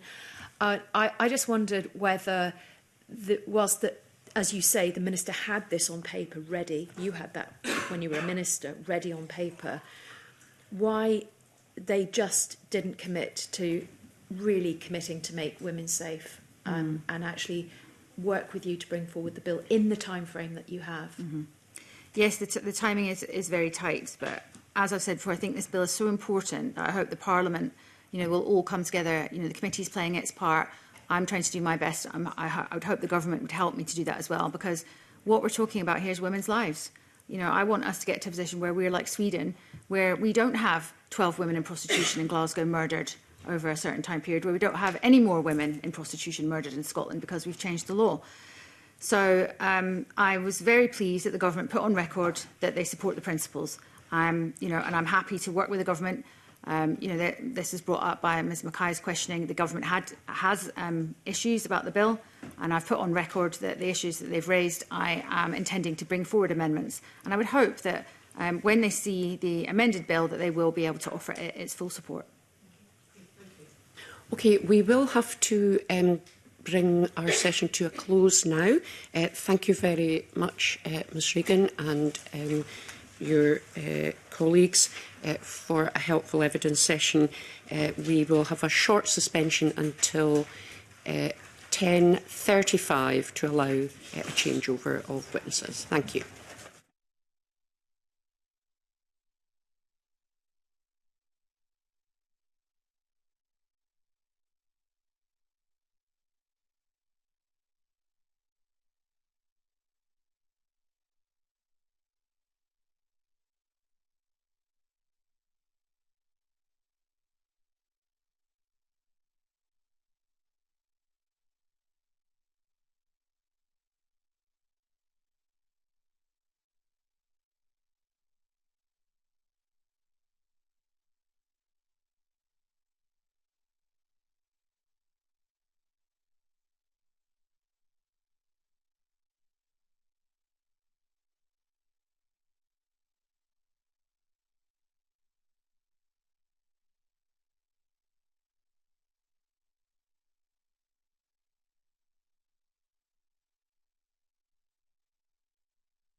Okay, thank you very much, members. So our next item of business today is to complete our pre-budget scrutiny. So we've one panel of witnesses today, and I intend to allow up to 90 minutes for this panel, and I refer members to papers 3 and 4. So welcome to the meeting Angela Constance, MSP, Cabinet Secretary for Justice and Home Affairs, Kat Dalrymple, Director of Justice, and Dawn McGilvray, Director of Safer Communities, Scottish Government. So welcome to you all.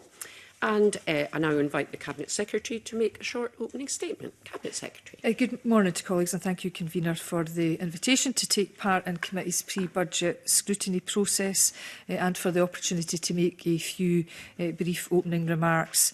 Before we look forward to 2026-27, I would like to reflect on the Justice budget position that was reached this year. We are investing almost £4.2 billion across the portfolio this year, an additional £194 million when compared to last year. This recognises the fundamental importance of the justice system in supporting safe, thriving and inclusive communities and the role in supporting the First Minister's priorities. The investment is supporting vital frontline justice services, providing support for victims and witnesses and tackling the underlying drivers of offending. In looking to next year's budget, we recognise that the current fiscal and economic environment poses considerable challenges to Scotland's public finances, which is forecast to continue into the future. We, of course, expect to hear more about that from the Chancellor of the Exchequer when she announces the budget later today. But I want to restate my commitment to securing the best possible budget settlement for the Justice portfolio. In the Justice portfolio, we have a good track record to build upon. Crime, including violent crime, has fallen under this government, with recorded crime down 39% since 26/7. This means that every year there are thousands fewer victims in Scotland than there were in 2006-07. However, I recognise that the demands on the justice system continue to increase, and you have heard some stark statistics as you have taken evidence in recent weeks.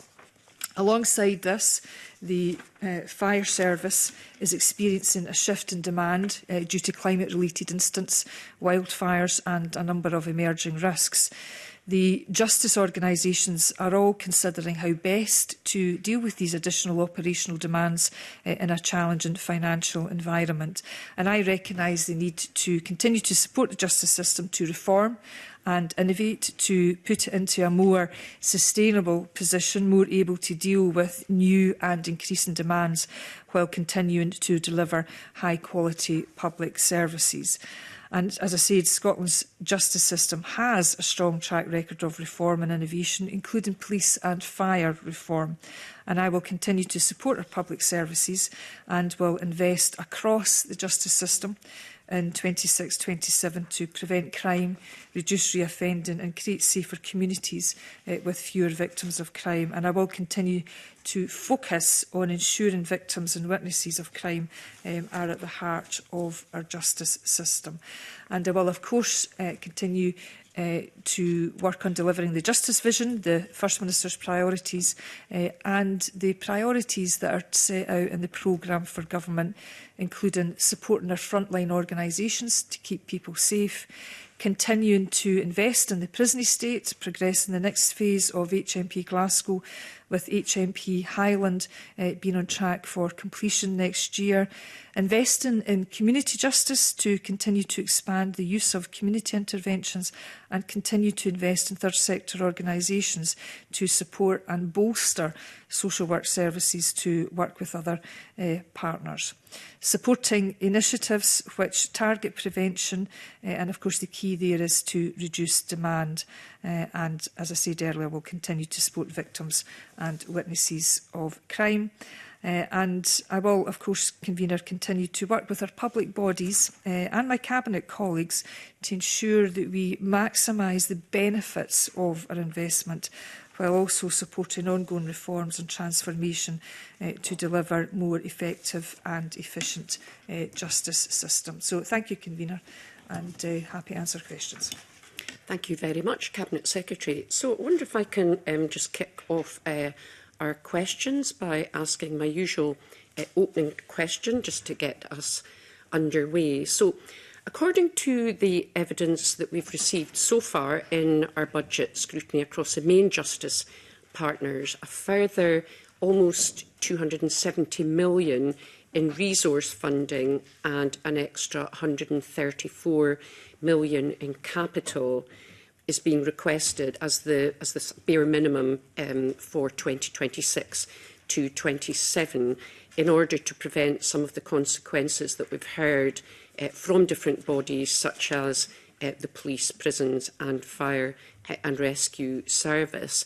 So just interested in your views on those figures for additional budget. How confident are you of securing that amount of extra budget for the forthcoming year across the justice sector? So, thank you, Convener, and I do appreciate that it's always very difficult for me to give very precise, specific answers when we are still waiting on the UK budget, and therefore, the Scottish budget still has to follow on January the 13th. But what I can assure committee of is that I will, at every twist and turn, be advocating for the best possible deal for justice portfolio.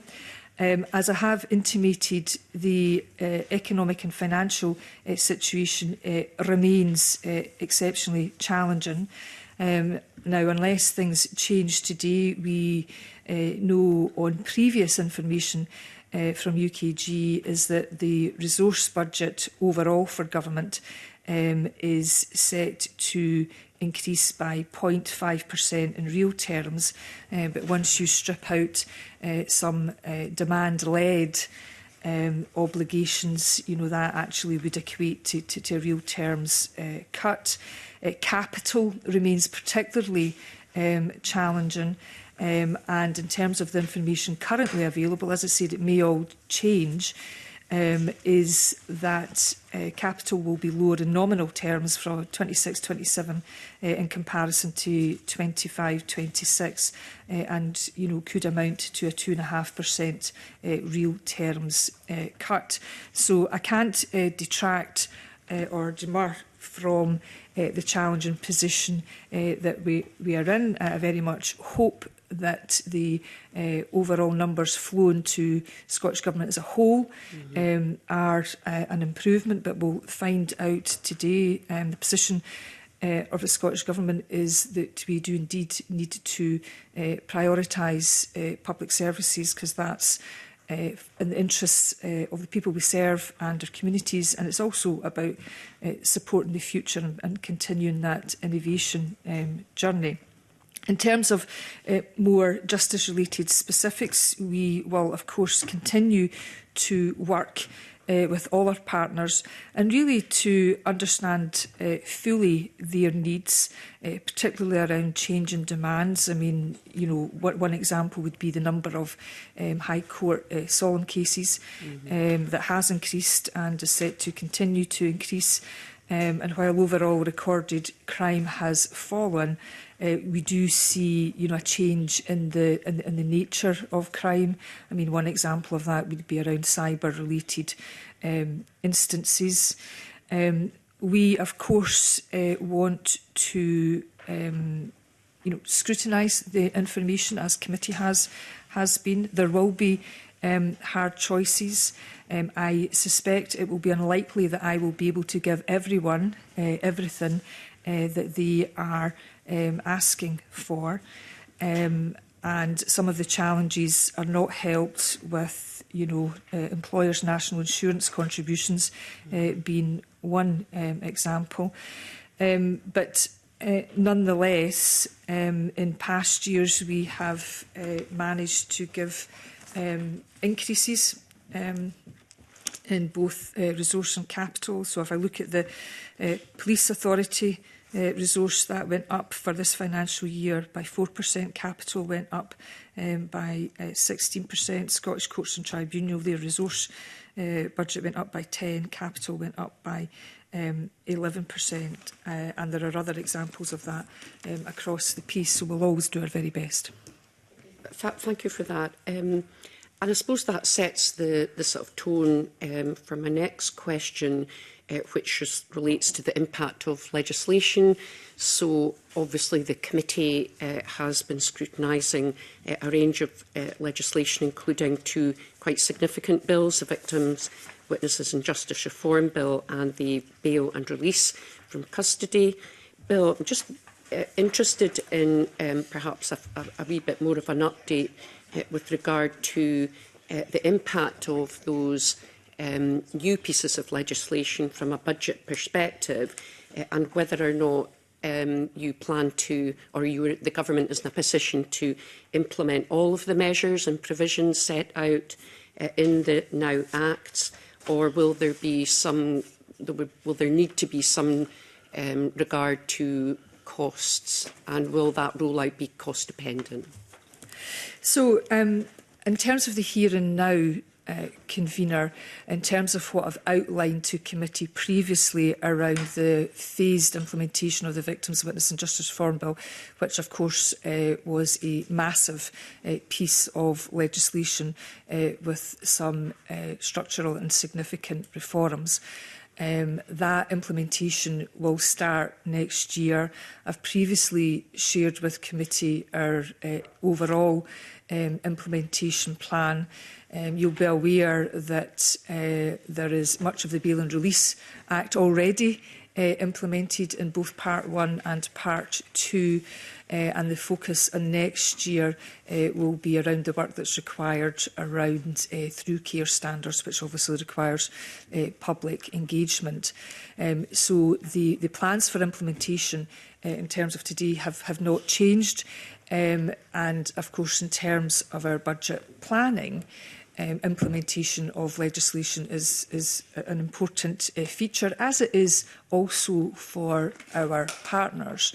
But whether or not there are any changes, either positive or negative changes, will depend on the overall allocation to justice. Thank you. OK, so I'll open up to Liam Kerr, followed by Jamie Hepburn. Thank you, Convener. Good morning, panel. Cabinet Secretary, the police told us that they need £33.7 million, and that would be on top of a £104.9 million uplift.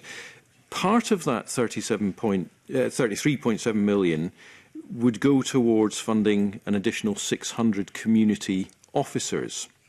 And the committee heard about the role that these would play in prevention and proactivity, and also there was a suggestion that this would help keep the prison population down.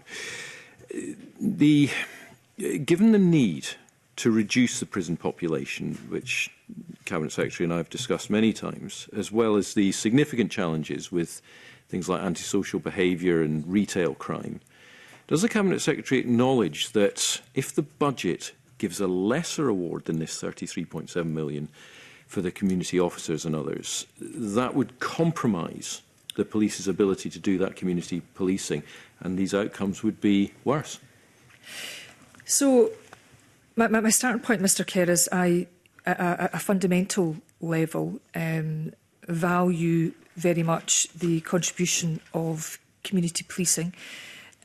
We do see Police Scotland currently balance the need for specialism and expertise for tackling particular forms of crime, whether that's sexual offences, cyber crime, or other, emerging threats to communities and our country. And I'm thinking in particular around online harms. But they also have a role in terms of, and they often talk about a preventative policing model, and there is absolutely a value to community police officers, particularly in crime prevention. There is, and I hope you forgive me for quoting an example in my own constituency, where the police local commander, in collaboration with a voluntary sector organisation called Aid and Abet and other local authority partners, have implemented a very successful programme.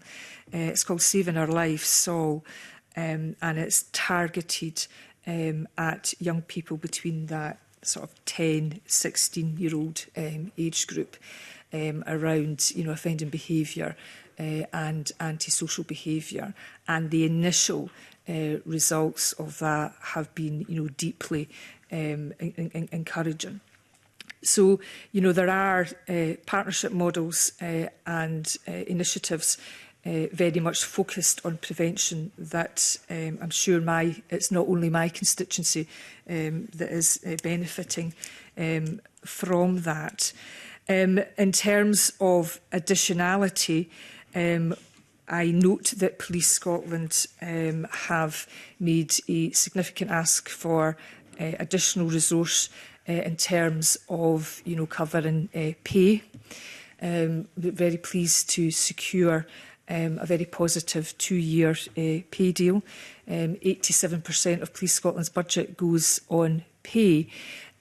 So there has to be great care in terms of the sustainability of the service, in terms of any suggestion in increasing the numbers. But we are looking at Police Scotland's ask in great detail.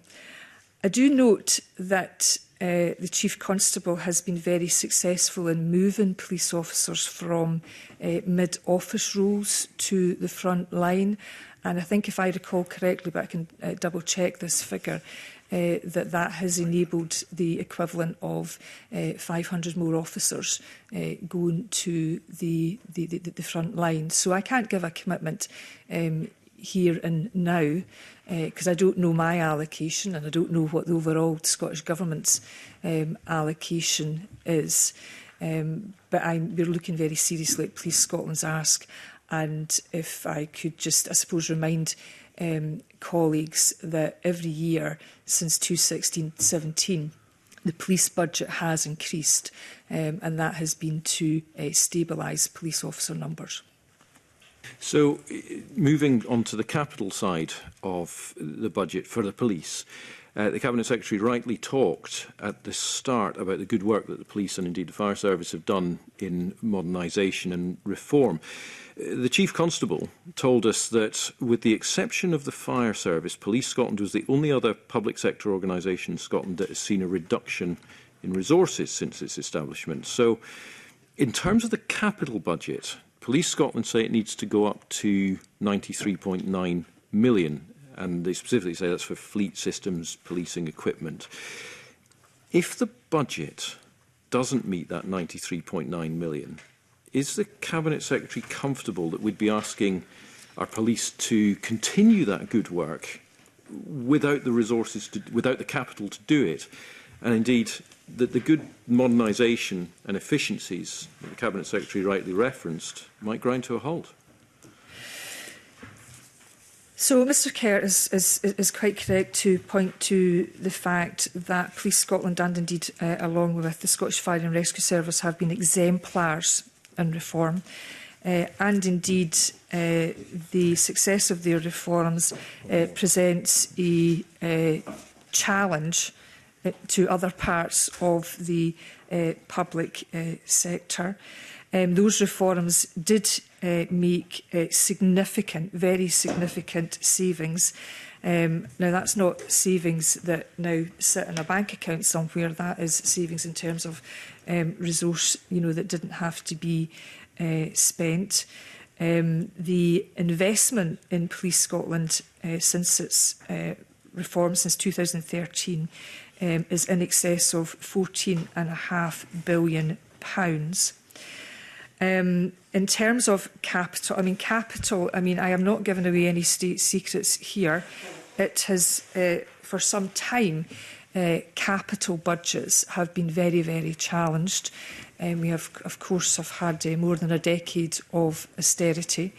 The anticipation, based on information previously given from the UK Government, is that we're expecting the overall capital budget for the Scottish Government to reduce in real terms by 2.5%. That will have implications across the board. Nonetheless, the police capital budget for this financial year was increased to £70 million. Police Scotland should be commended for their estates master plan, which certainly shows a very clear road to reform and modernisation, as well as their maintenance aspirations. So we always know that when resource is available, that Police Scotland will always put that capital resource to good use, because they have very clear plans as set out in their estates master plan. And where we have tried to help as much as possible is with the multi-year planning. I mean, this is why for the first time in a long time we have been able to progress certainly indicative plans for 3 years resource and 4 years capital. So when our budget, the Scottish Government budget, is published, that is published alongside the Scottish Spending Review and also the Draft Infrastructure Delivery Plan and the Draft Infrastructure Strategy. So, and all of that is about, trying to give as much certainty as we can give. I mean, we don't have all the cards, all the powers or the control, but to give as much certainty as we can, and also to support coherence, not just across justice, but across the public sector. Thank you. A final specific question, but staying in the same policing area. Retail crime. Shoplifting, we saw, is up 15% in the last year, and it's 129% higher than in 2021. The Scottish Government has provided funding for the Retail Crime Task Force, which many, I think, are welcoming and have welcomed and have said it's an important intervention. Is the Cabinet Secretary making the case for continuing that funding for the Retail Crime Task Force beyond, I think, March 2026? And is there any indication the Cabinet Secretary can give us of the prospects of success? So I'm making a number of cases on a number of issues, not just with respect to policing, but across the needs of the justice portfolio. I am heartened that we all seem to be in agreement that the targeted resource for retail crime has been effective. There is some very encouraging data coming from the Retail Crime Task Force, and ACC Mayors has been doing a great job leading that work, and I know that that work has been valued and appreciated by retailers. When I spoke of the changing nature of crime earlier, we can see, that crimes such as housebreaking has reduced dramatically over the years. But what we continue to see a rise in shoplifting and retail crime. And my concern around shoplifting is it can have an association with more organised elements of crime. And it certainly has an impact on our economy and is of great concern to retailers as well as, frontline shop workers. Grateful. Convener. Thank you. So, Sharon Dowie, followed by Jamie Hepburn. Thank you. Good morning. Just following on from Liam Kerr's line of question there, Police Scotland has a very clear budget ask for 2026 and 27.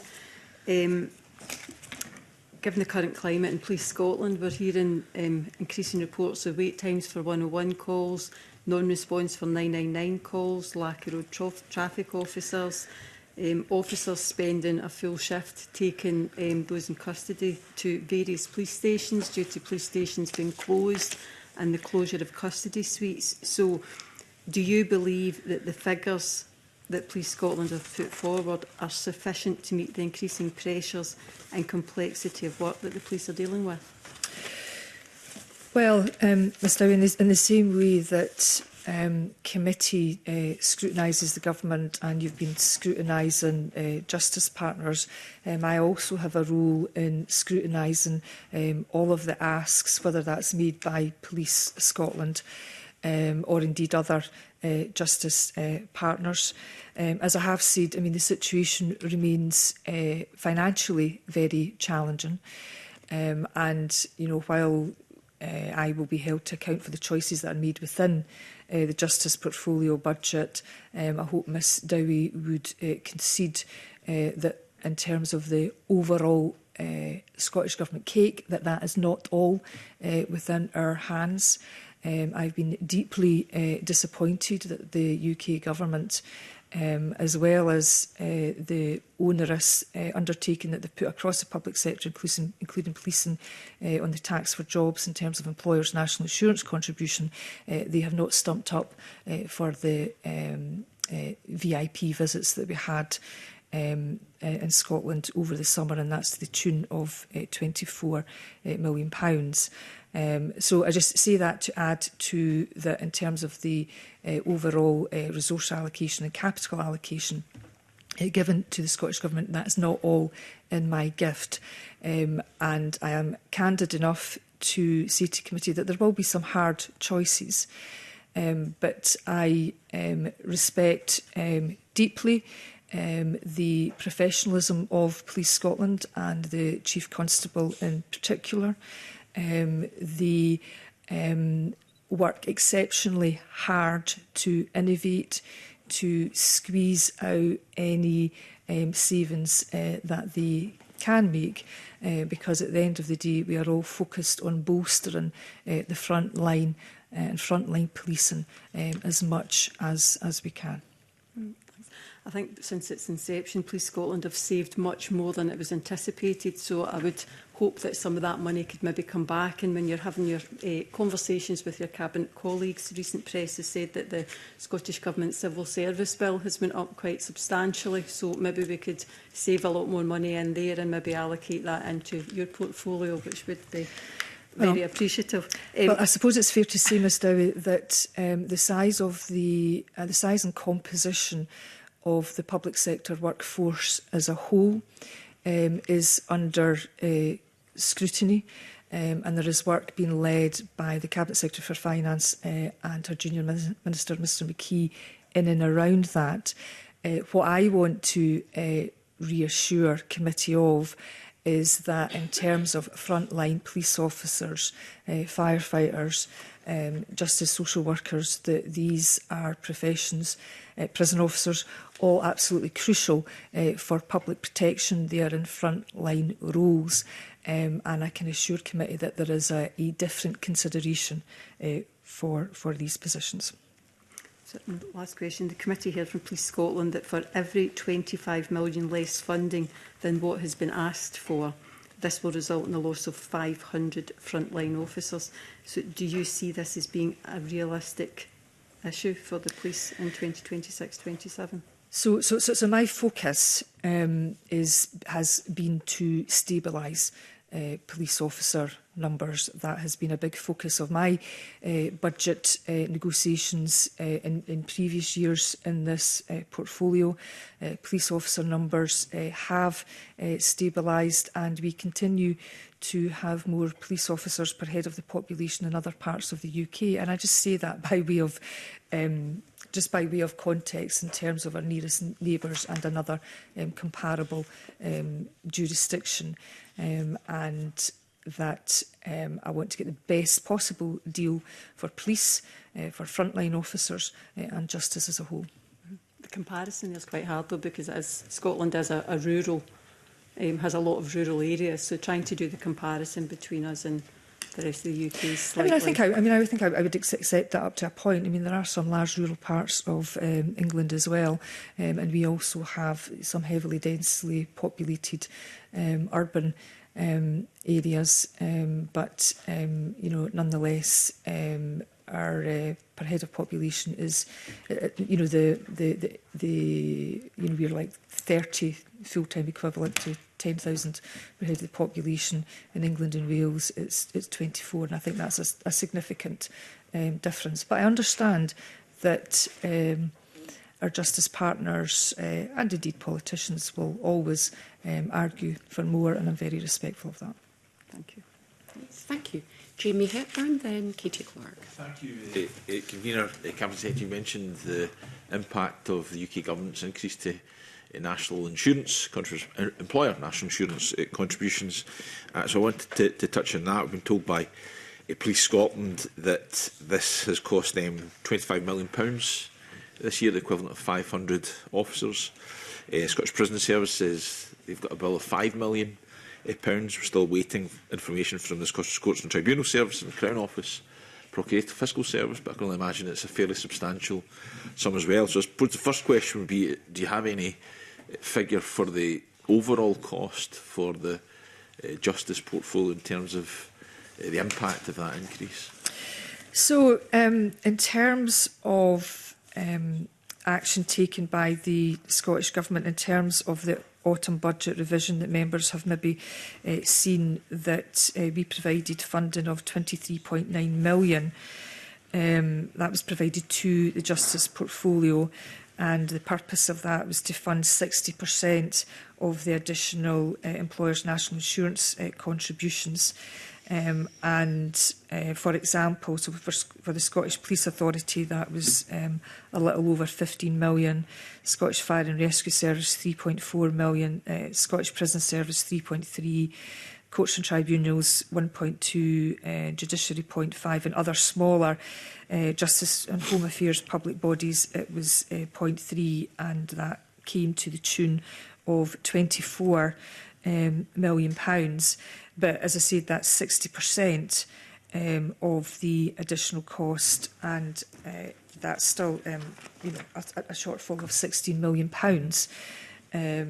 that our justice public bodies had to find within their resource that was already allocated to them.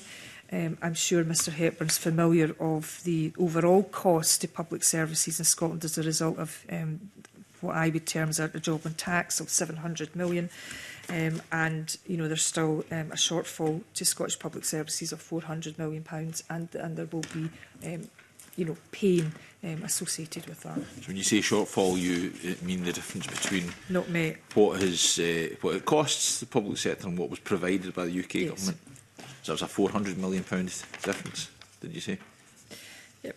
Public services in Scotland still face a £400 million £400 million. So we can broadly apply that across the justice portfolio as well. It's a significant impact in terms of so for what would otherwise be diverted to frontline.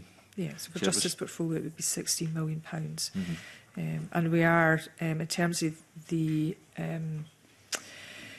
our mitigation as far as we can go at the 60% threshold, that will be baselined in the budgets. That'll be baselined, okay. I mean, this is probably an imponderable, but you can correct me if I'm wrong. We're obviously got the UK budget today. Is there any indication from the UK Government that, I suspect the answer to this one is no, because it would have probably been trailed, but they're not going to change their position in terms of the employer national insurance contributions, but maybe more fundamentally they're going to change their position in terms of the amount that they will provide to the Scottish Government in terms of covering public services, and in this instance those in the justice portfolio? Well, I'm not in a position to give any foresight into the UK Government's budget. Chancellor of the Exchequer, I just hope it doesn't short-change Scotland or treat us as an afterthought. Government as a whole and CAPSEC for Finance, as well as the First Minister, have been very clear that the priorities for the UK budget today should be about growing our economy, investing in public services. Obviously, employer national insurance contributions are a drag in that. And the other priorities around cost of living. Now, we all know that the pain for households in and around energy bills. But there is a cost of living, cost of energy impact on public services as well. Okay. Thank you. I think that's all for me just now. Okay, thank you. Katie Clark, then Rona Mackay. Thank you. And I'm going to ask a question about fire, and I very much hope that the Cabinet Secretary is making strong representations in relation to this aspect of the budget, because the Fire Service advised that their total capital requirement to 2030-31 is £354 million, and that if their annual budget was to remain at £47 million over that period, it would result in a gap of £119 million. The Cabinet Secretary will be well aware of the poor condition of much of the fire estate, and indeed the inadequate decontamination facilities available for many firefighters. So does she think it's acceptable that there is this shortfall? I don't think it's acceptable that capital has been squeezed and underfunded from the UK government for many years, more than a decade now. Well, I do accept that there are very particular challenges that are unique to the fire service. I am well aware of the challenges around their estates, and in particular their fire stations, whether that's around the work that they're doing in and around decontamination facilities. There has also been an issue with RAC in 14 of the fire stations.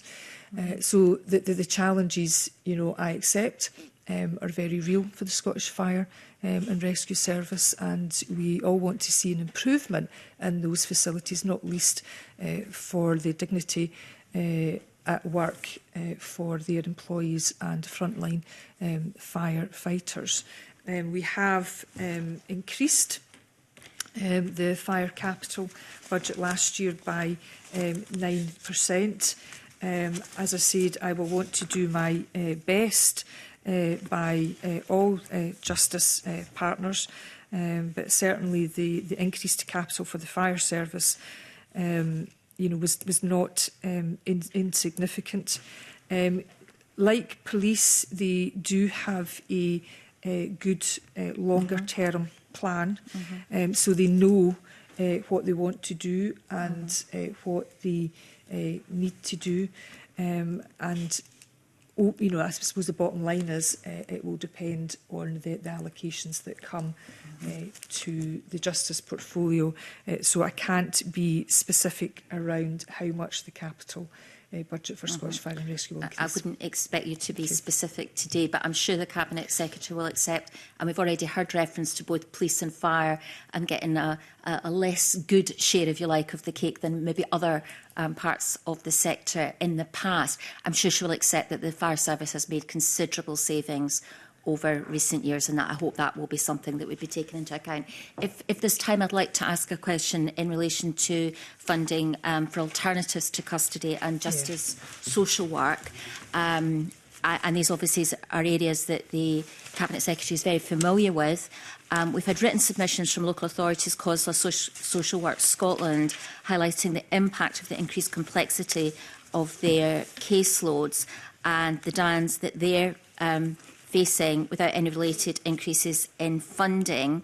The Cabinet Secretary will also be very well aware of the restrictions in funding for local government, and that local government have a key role in relation to the delivery of alternatives to custody.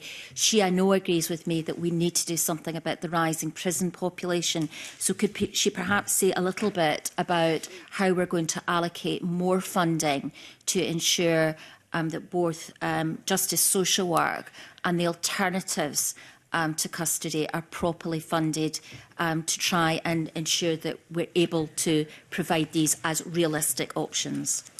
So there's a number of strands to this, Convener, and I know that Ms Clark has taken a significant interest in community justice and justice social work in particular, and I always appreciate people who are prepared to champion the work of justice social work staff as well as registered social workers. As I suppose I should declare a declaration given my past life, and I would very much accept that there are increasing caseloads and increasing complexity that is mirrored in both the prison population as well as the work that is expected of justice social work staff.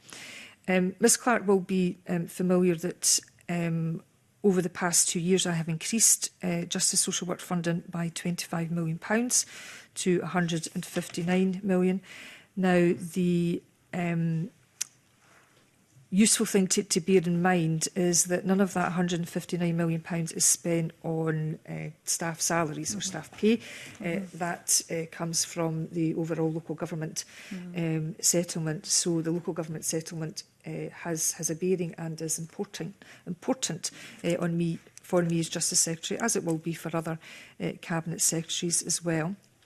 I am, in terms of the longer term growth of justice social work staff since 2015, it has increased by 18.6%. That's actually more than double of the overall increase in the social work workforce. I am, however, concerned over the past year. The justice social work numbers have decreased a little by around 3.5%. And one of the reasons that I was an advocate of the National Social Work Agency, bearing in mind that after police, social work, not just justice social work, but social work as a whole, is your next biggest public protection workforce, if I can put it like that. And for the profession as a whole, there have been recruitment challenges and retention challenges, particularly for newly qualified staff. So the work of the National Social Work Agency will be underpinned with a partnership agreement. There's been considerable work in that, and a memorandum of understanding with COSLA and our local government partners, who are, of course, the employers. Between the justice portfolio and the education portfolio, there has been measures and endeavours to support the education packages, both in terms of support for social work students, but also more innovation around pathways into the profession. So starting this academic year, there will be a graduate apprenticeship in social work, for example, and that's a great way to upskill people who work in social work or justice social work to become registered social workers. So there is a lot of effort in this area to bolster, because on the one hand, I want to see more resource put into justice social work, and particularly in and around those electronic monitoring, and to broaden the range of that.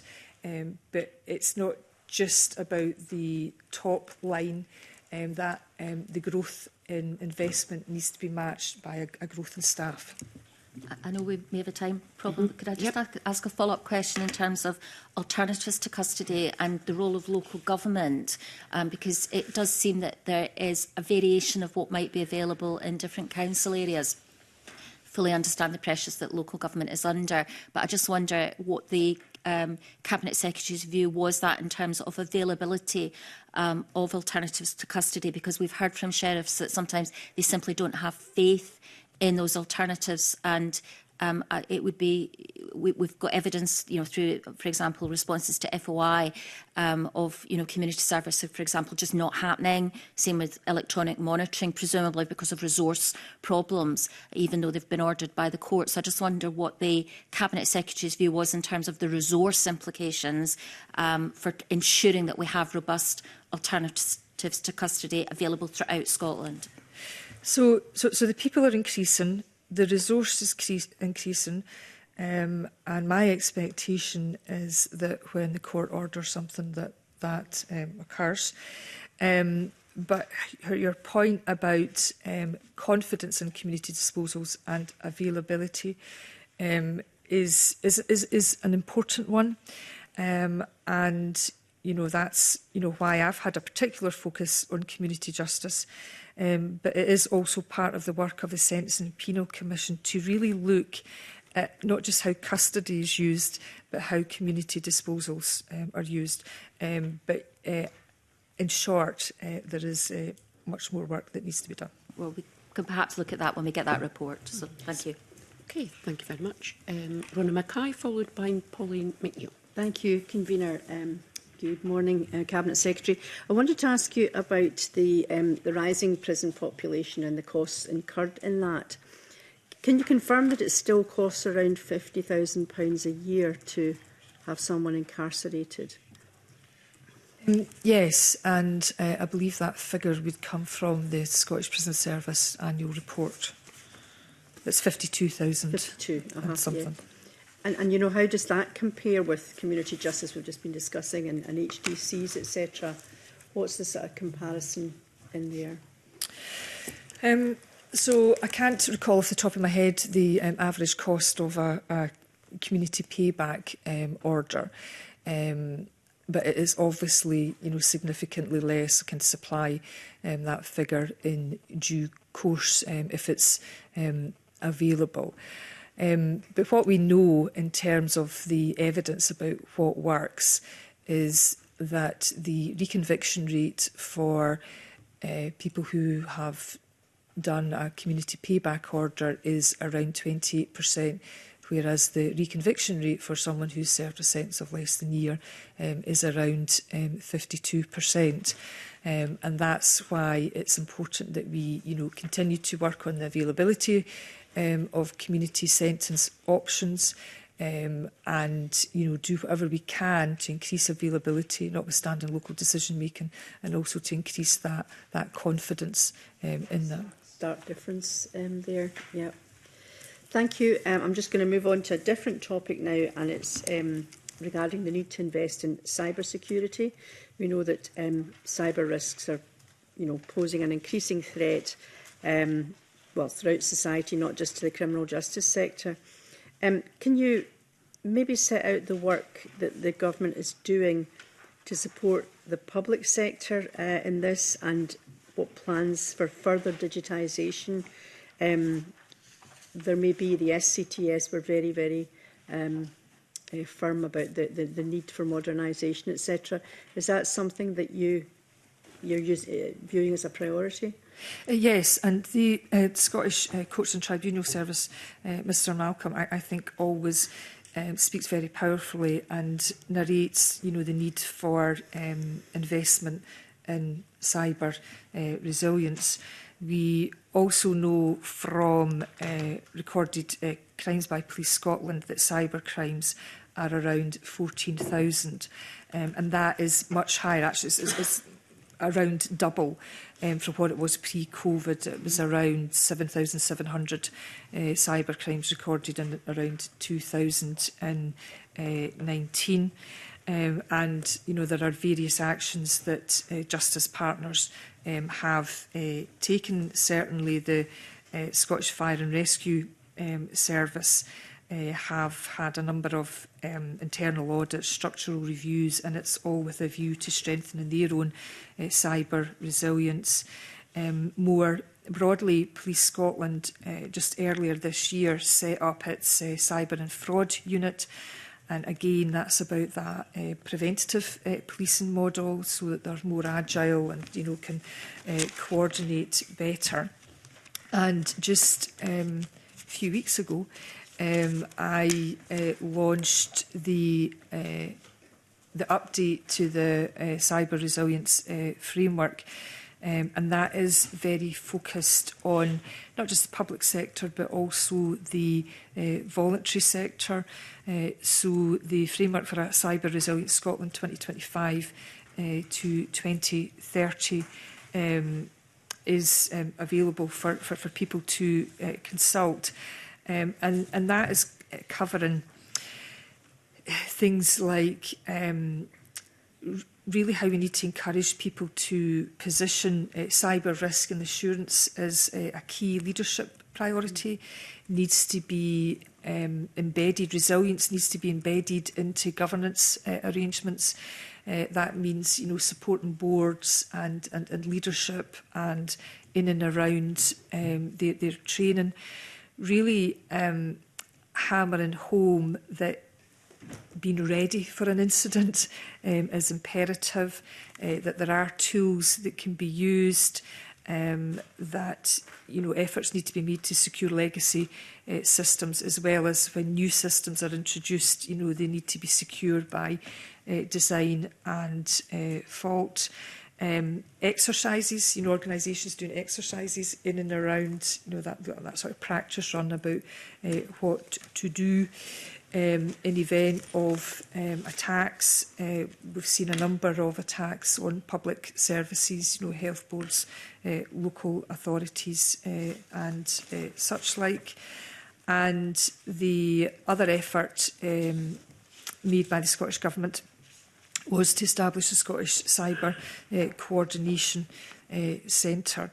And again, that is about improving incident response, recovery, intelligence sharing, and just getting a much better understanding of cyber maturity, particularly within the public sector. Yeah, but I think the same also applies to the really voluntary interesting. sector. So awareness and preparedness is as well.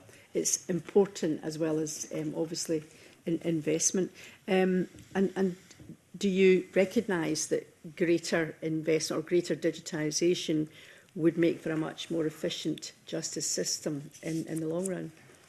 I do, and colleagues will be familiar with, I suppose, the layering of some of the reforms that have already, taken place. How summary case management sits with the digital evidence sharing capability, with body-worn videos.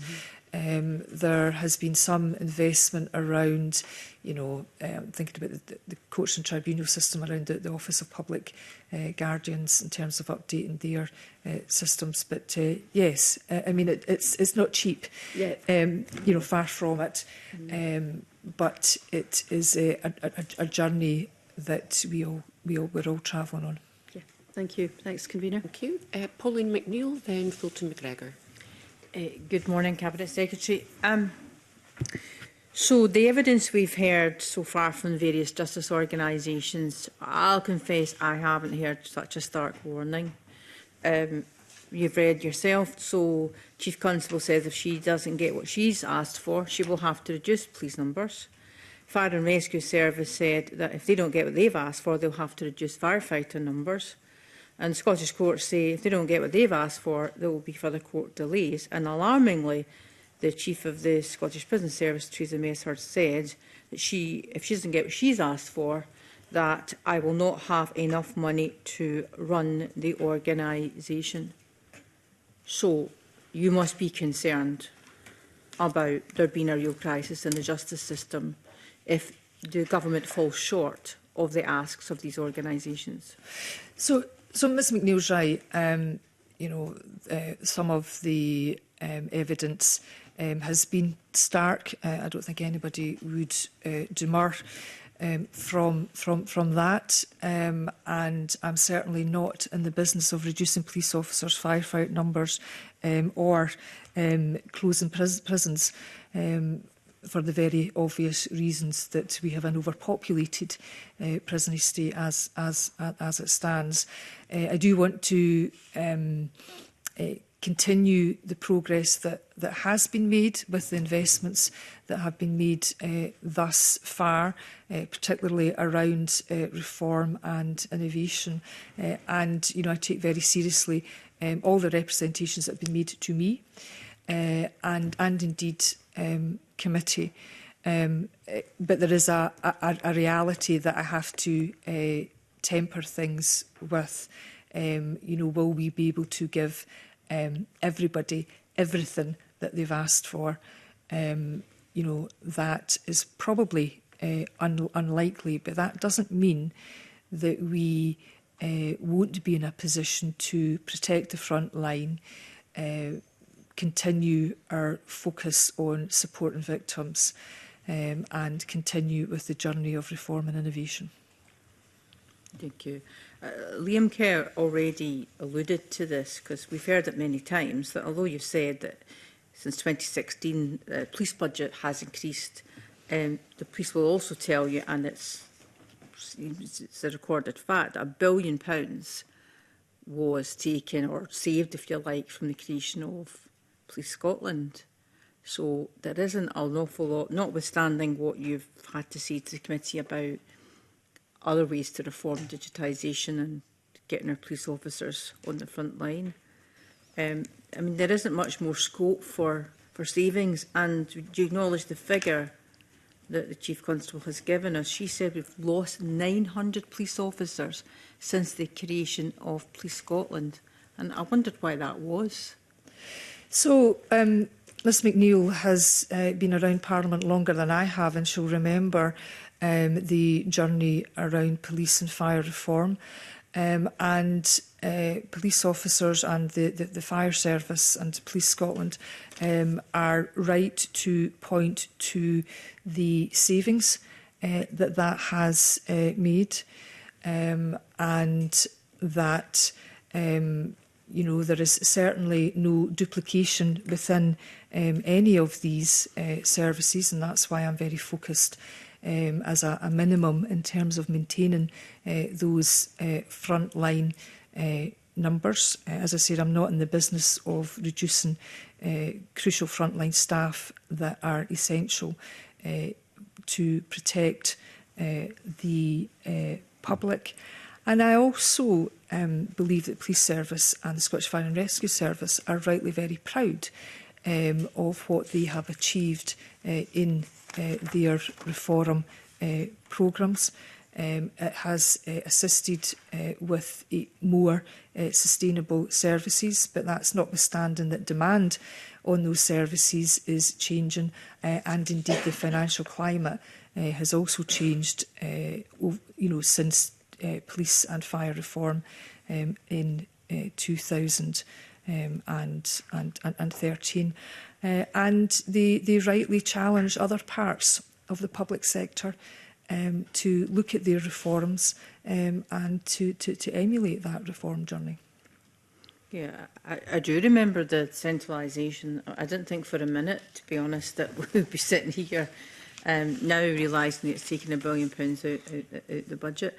I mean, in view of all this, is it time then to change the funding model? Because a number of organisations have raised this question of multi-year funding. We've also been told that before centralisation it was possible to carry forward, and it was possible to... So I don't know if this was a flaw in the creation of the organisation. Was it not time now, given these pressures, to look at this now, Cabinet Secretary? Well, that is part of the rationale of introducing a Scottish spending review that has plans resource for 3 years and capital for 4 years.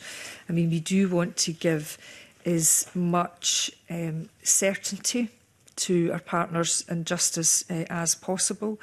That, of course, needs to be carefully balanced with, I suppose, the risk that spending plans are disrupted due to events that none of us can predict.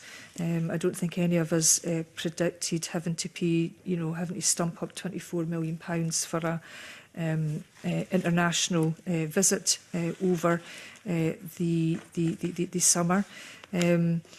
And ultimately, when it comes to borrowing, and it is something that I have looked very, very closely at, particularly in relation to policing and the conversations that I've certainly had with the Chief Constable.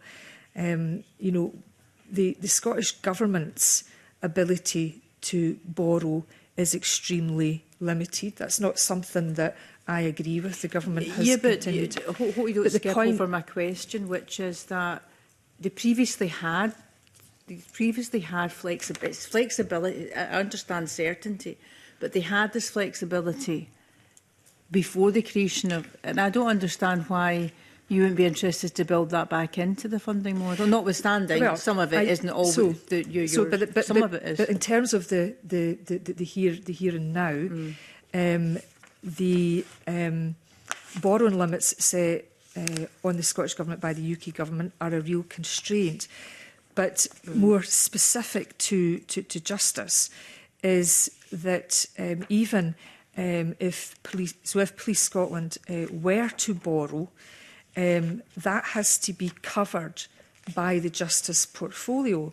So there's no additionality to borrowing by Police Scotland or indeed other justice partners. So we are constrained by the lack of flexibility in our What about carrying overall reserves forward? But that was allowed before, wasn't it? I don't know. Yeah, I think it was. I don't know. I'll ask. When it was in local government service, they could carry reserves, but as a national body, the rules for national bodies tend to be that they cannot carry reserves forward. Was that an error? Looking back, do you think? It's simply it's simply an artefact of changing from a local body to a national body. So it's a requirement. Those are the broader rules for national bodies. So nobody can change it then? They don't carry reserves. Who can change that? Is that UK government or you? The reason I was like an answer on it, it's just like, I think we agree that these asks, you've got all your chiefs saying, if we don't get what we've asked for, we don't know the outcome yet. So, we're running out of money. Some of these organisations have literally said that. So I would have thought it's like an obvious place to, unless you don't have the power to do it. So I understand what you're saying about borrowing powers, but flexibility and reserves, we had it previously. I don't know. I'll come back to the point on reserves. I mean, if I could make a broader point about reserves, I mean, when well, yeah, I mean, the money still has to come from somewhere, and my observation is that when health and social care partnerships or indeed local authorities have had substantial reserves, that has not went down well by either amongst politicians or indeed the wider public. And the Scottish Government isn't sitting on reserves. Okay, I'll just conclude by saying this in response, that the point is, I think Police Scotland are making, is they put £1 billion back into the government funds, and they got these, when we created the single force, they're no longer allowed to carry, because they gave it back to you. And maybe it's time for them to keep some of it, to create the flexibility, to keep officers in the front line, to keep the budget healthy. I think that's the point that's being made. So, I mean, I understand the point, but there isn't a bank account sitting, there isn't a savings account, with money in it. Of course, the figures about the savings that have been made, over a number of years, are accurate, and it speaks to the one of the outcomes of reforms is around financial sustainability of services, as well as actually the improving outcomes, and it's important that we also remember the improved outcomes and deliverables made by both Police Scotland and the Scottish Fire Service. They are an exemplar in reform, both. Just lastly, I just wanted to ask you, it was something in the Scottish Courts Tribunal submission where they said that, I think it's, can't find the phrase, the renewal money that wasn't included in the baseline, and they weren't sure why that was. It's recovery money. It's the RRT funds. And I understand the arguments, and we are given that due consideration as to the request for that budget to be baselined. Thank you very much. And Fulton McGregor.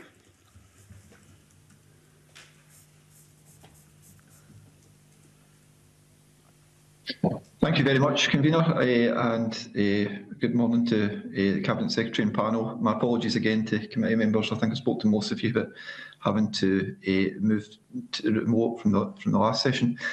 Cabinet Secretary, my question goes back to an area that Katie Clark had already started to explore, and that's around about the Scottish Fire and Rescue Service. You've probably seen the the evidence session last week where the SFRS did advise the committee that their business case to expand the firefighters' role had not been funded by the Scottish Government, though I think there was some sort of agreement that you would be keen to look at this. I'm just wondering if you can let committee know why that decision was made, and do you think it's something that could be reconsidered at some point in the future, given the persuasive case that the fire service made for that expansion of the role? Thank you, Mr McGregor. So there is a very persuasive case to broaden the role of firefighters, and I understand that there is great interest in that from both the FBU and the Scottish Fire and Rescue Service, and we have been exploring that for some time. I'm particularly interested in it because it makes sense. The full cost of broadening the role of firefighters is £26 million per year, and so it has just been the reality in an environment of sometimes difficult choices that we have not been able to resource that. But I am keen to keep that option on the books, to keep that option alive. So one of the things that I've asked my officials to do is to explore the Scottish Fire and Rescue Service whether we could look at some sort of phased approach to that, because it would be another step in our innovation and reform journey. So we are continuing to look at that. Okay, thanks for that answer, Cabinet Secretary. Thanks, Convener. That's me. Okay, thank you very much. I wonder if I can, we've still got a wee bit of time, I wonder if I can maybe just come in with a couple of questions. But before I do that, I wonder if just on the point that Pauline McNeill was exploring with regard to, I suppose, fiscal flexibility, essentially, I wonder if it might be helpful for the committee if the Cabinet Secretary would be able to maybe write with just a little bit more detail on the sort of current landscape with regard to reserves in particular and I suppose fiscal flexibility options that stakeholders might have or not, as the case may be. That might be helpful for the committee to understand a bit more about. Of course, Convener, and hopefully I did intimate that point to Ms McNeill, particularly in and around reserves, but we can also lay out in more detail the work that we are doing to give certainty where we can, and that's the whole kind of raison d'etre around 3-year resource and 4-year capitals, notwithstanding that a lot can change within 3 years and 4 years. But it is a very interesting area, and we can put on record that some of the limitations around additionality, it's not just a case of Police Scotland being able to borrow it. The money still needs to be found and there needs to be cover for that, and then you then get into, well, where is the additionality for public service and investment? Yeah, thank you for that. I think it's of real interest given the kind of challenges we're trying to grapple with. My next question kind of derives from what I feel has been a sort of significant shift almost in the types of pressures and priorities that in particular Police Scotland is facing compared to previous years when we've undertaken our budget scrutiny. So for example, the Chief Constable spoke about having to take account of issues such as civil unrest, protests, counter-terrorism, which we know is a long-standing responsibility. But I think for the first time that's specifically been referenced in a budget submission.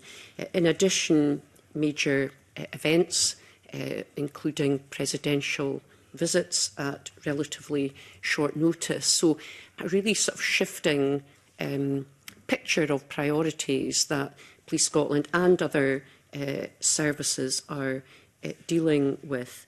So I'm just interested in if the Cabinet Secretary can maybe set out how she plans to incorporate these, what feel like quite new and emerging priorities, probably across the justice sector, in her forthcoming budget considerations.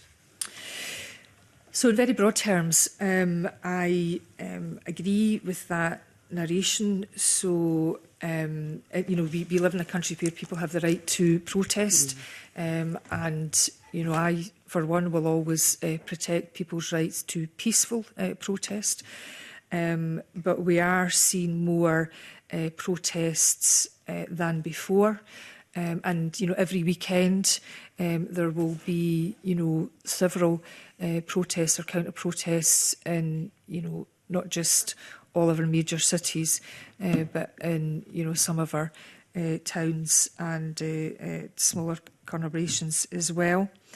Police Scotland and, of course, as Justice Secretary, I'm always have a heightened sensitivity and acuity to those broader threats to communities and indeed to our country. You've mentioned the work of counter-terrorism. Cyber offending, as I pointed to earlier, is increasing, coupled with online harm, you know, whether that's around people, you know, seeking to exploit the vulnerable or use online activity as the vehicle for other offending behaviour. Police Scotland's activity around serious organised crime over the summer months has been very well documented and has resulted in around 60 individuals now being in custody. And of course, there are major events. So all of that does point to a change. Some of this change has been, you know, coming, particularly around online cyber harm. And we live in an increasingly globalised world. You know, criminals and their activities don't just stop at the border. So the cooperation between Police Scotland and police forces and the National Crime Agency, you know, across the UK is important, as is the work with our European partners. And I've recently been engaged in that, you know, for example, with the European Union Commissioner on Justice and Home Affairs, because despite Brexit, which has made our cooperation with European partners more complex, there is still a commitment and a need, and a need that's mutually recognised. And then, of course, we are living in more of an uncertain world, and events and wars and disputes across the world can play out domestically as well. So there is a different environment that I am very focused on, and that is part of our deliberations in and around budget. Thank you for that. And interesting to hear your final comments there about collaboration with European partners. That's an issue that the committee has explored and has taken an interest in terms of justice cooperation and within law enforcement, following on from the impact of Brexit, and whether that still remains as robust as it needs to be. Thank you for that. I wonder if I can just come back to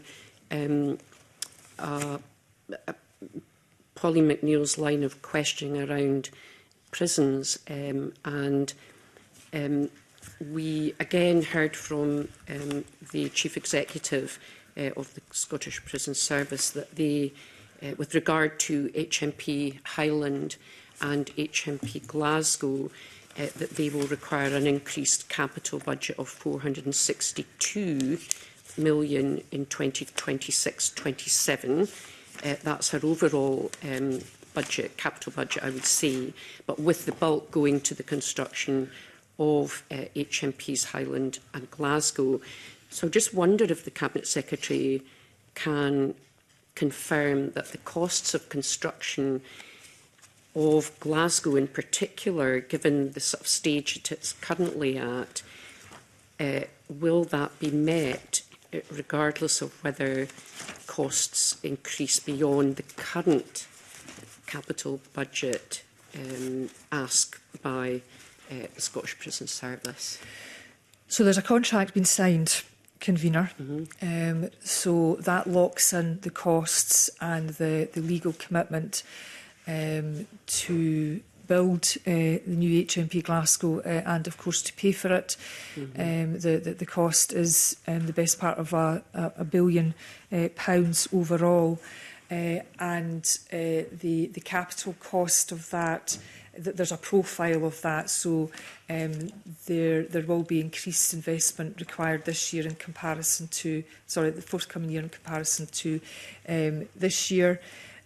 So there is a profile of spend. Now, it doesn't mean that profile won't change, you know, from one year to another. That wouldn't be unusual with very large-scale construction projects, but we are committed to it financially, legally, and I'm sure I don't need to tell anybody in this committee that there is a necessity to replace an HMP Barlinnie with HMP Glasgow. Thank you. That's helpful clarification. Very final point, and the Cabinet Secretary is welcome to maybe write to the committee with a response, and it relates to climate change. And this is an issue that all committees have been exploring with regard to how they are scrutinising the efforts or arrangements across their particular portfolios with regard to reducing carbon emissions. Obviously, within the justice sector, that's highly relevant across prisons, policing, Scottish Fire and Rescue. So I wondered if the Cabinet Secretary, and again, you're very welcome to write to the committee, could maybe just outline what work the government is undertaking to model and deliver the resource needed to allow justice stakeholders to deliver on climate targets, potentially for the rest of this decade.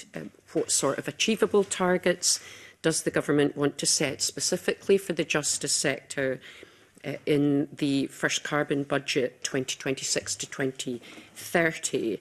And that's in the context of us achieving our stated aim of 57% emissions reduction over 1990 levels. So there's a wee bit in there, but as I say, it may be something that the Cabinet Secretary can outline in some written follow-up.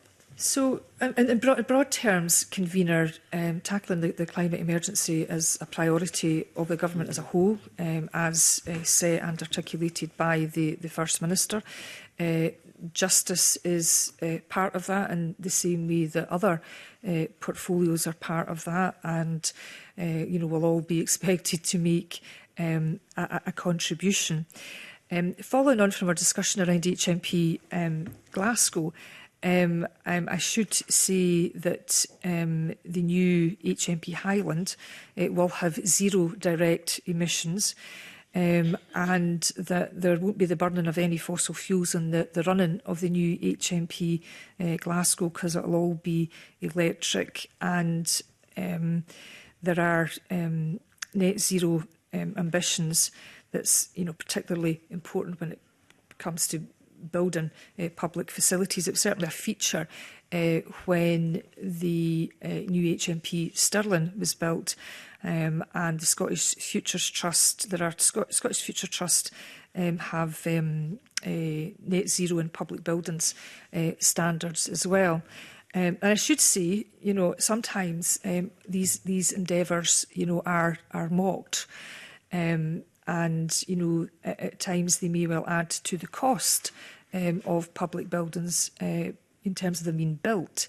But in terms of sustainability and, you know, the longer term for public services, there is indeed an important expectation in justice and elsewhere to be looking at sustainability. Our agencies, for example, I mean, I know that the Scottish Courts and Tribunal Service have a sustainability strategy. I think it was last year that they published that. The Scottish Fire and Rescue Service have been working on plans to build a new community resilience hub in Skye, and that will be, you know, carbon neutral. Police Scotland are obviously held to account by the SPA, and, you know, have key environmental targets. Again, notably, that's about reducing, you know, their carbon emissions, and they produce an annual report on sustainability. So there is a lot of information available, but I'm happy to follow up in further detail if the convener would wish. Would be most helpful. Thank you, Cabinet Secretary. Okay, if there are no more questions from members, we'll draw our session to a close. Thank you very much indeed, Cabinet Secretary and officials, for attending today. And we'll just suspend for a few minutes to allow for a changeover of government officials. Thank you very much.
Okay, thank you very much, members. So our next items of business are the consideration of two affirmative instruments, and these are the Sexual Offences Act of 2003 Notification Requirements Scotland Amendment Regulations of 2026 and the Management of Offenders Scotland Act 2019 and the Prisoners Early Release Scotland Act 2025 Consequential Modifications Regulations of 2026. So we're joined again by the Cabinet Secretary for Justice and Home Affairs, and I also welcome to the meeting Suzanne Lyle, Family Law Unit, Graham Robertson, Public Protection Unit, and Louise Miller, Legal Directorate at the Scottish Government. And I refer members to paper 5, and I thank those bodies who provided additional submissions to us for this and our next SSI. So I intend to allow up to 20 minutes for our consideration of the SSIs, and can I invite the Cabinet Secretary to make opening remarks on the Sexual Offences Act 2003 Notification Requirements Scotland Amendment Regulations of 2026. Cabinet Secretary. Thank you, Convener, for the invitation to speak to the Sexual Offences 2003 Notification Requirements Scotland Amendment Regulations 2025. The Sexual Offences Act 2003 and the subsequent Sexual Offences Act 2003 Notification Requirements Scotland Regulations 2007 were introduced to make people safer and to manage and mitigate the risk presented by those committing sexual offences. Those convicted of an offence included in Schedule 3 of the Sexual Offences 2003 Act are subject to notification requirements. The process of notification involves meeting a prescribed set of requirements as to the information that an offender must provide to the police during their notification period. This includes information such as their date of birth, national insurance number, address, passport, bank and credit card details. There are, of course, also wider risk assessment and risk management planning arrangements in place for this cohort, and they're all managed under MAPA, the Multi-Agency Public Protection Arrangements. The proposed regulations will add a new notification requirement relating to gender recognition certificates. Where an offender who is subject to notification requirements makes an initial notification to the police, they will be required to provide information as to whether they are in the application process for a gender recognition certificate or have obtained a full gender recognition certificate since the date of conviction. This is a measure that Scottish Ministers committed to do during the passage of the Gender Recognition Reform Scotland Bill. While this government always recognised the considered risk of public protection harm in this area to be low, and it was in recognition of the bill, which of course has not been commenced as it could not go to royal assent, we are bringing this change forward as we committed to do so. As the information will routinely be made available to Police Scotland, they can weigh its relevance to risk accordingly. All existing measures that might allow them to act in relation to the GRC applications process remain unchanged. If an application was in progress, there would be nothing to stop the police from writing to the Gender Recognition Panel, who could consider if the fixed criteria in the Act for granting or refusing an application were met. This is not a barrier to eligibility to anyone seeking a gender recognition certificate. It is an additional notification requirement for those convicted of a relevant offence. In developing these regulations, I have met with Trans Scotland to seek to allay any fears that the wider transgender community may have, and my officials have met Police Scotland to discuss the operational elements in policing this requirement. And thank you, Convener, and happy to answer any questions. Thank you very much, Cabinet Secretary. So I'll now invite questions from members, and I'll bring in Liam Kerr. Thank you, Convener. Just a very brief clarification, Cabinet Secretary, if you could. You talked about, under the notification requirements, a registered sex offender is already required to notify a certain range of details, and you set out what they were. This SSI is going to add information on any application for a gender recognition certificate or on the issue of a full GRC. Now, it might be to do with the definition of the relevant date, and I think you talked about that being since the date of conviction. But can you just clarify for me, does the offender require to notify if they already have a GRC prior to the date of conviction? So, I'm just going to refer to my notes if you don't mind, given the technical aspects of this. So, where an application is in progress, the police could write to the Gender Recognition Panel to detail their concerns and would require to have a clear reasoning for doing so. I'm not sure that actually answers your question. Apologies. So I think Mr Kerr's question is in relation to that if a registered sex offender is already in receipt of a gender recognition certificate prior to conviction, right? Exactly. We're on the same page. Are they still required to notify the police? And the answer to that is no. Those who have committed an offence only need to notify of a gender recognition certificate application which is outstanding. So it's not where it's not finally determined at the relevant date or is made after the date, or where a full GRC is obtained on or after the date. The relevant date is set out in the Sexual Offences Act 2003 and is normally the date of conviction. I understand. Okay, Thank you. Thank you. Rona Mackay, followed by Pauline McNeill. Thank you. Yes, can I just ask the Cabinet Secretary just to reaffirm, and I think you did say this, that there's no conflation at all between the general trans community population, only those on the sex offenders list, so this doesn't concern trans people generally? I think it's really important that we don't conflate the two. The trans community are a very small community. They are a minority community, and like all of us, the majority, vast majority of those individuals will be law-abiding citizens. So this notification requirement is with respect to people who have committed sexual offences and the range of information that they have to provide. I did, as I said in my opening remarks, have a meeting with the Scottish Trans Association, and they have come to the view that it is reasonable and appropriate information for the police to be informed on if a sex offender is applying for a GRC. Okay. Thank you. Thanks, Convener. Thank you. Pauline McNeill. Thank you very much. Yeah, I think what I understand, this is an SSI that is about all the other notifications requirements in relation to sex offenders. That's what we're dealing with here. And I suppose any information about that offender is vitally important so that we know where they are, because that's the purpose of the register. So that's helpful. You've answered the question to Liam Kerr about if you already have a GRC certificate, which would be consistent with the 2003 Act, which I know quite well, because believe it or not, I did scrutinise it at the time. I don't actually remember it.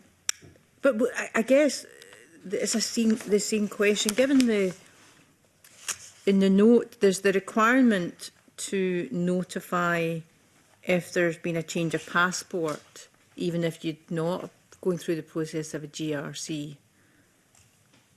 So would the same apply? Because it might not. Because my understanding that the reason that it does apply is in the 2003 Act is you change your gender for all or most purposes. So there wouldn't be a requirement prior to conviction.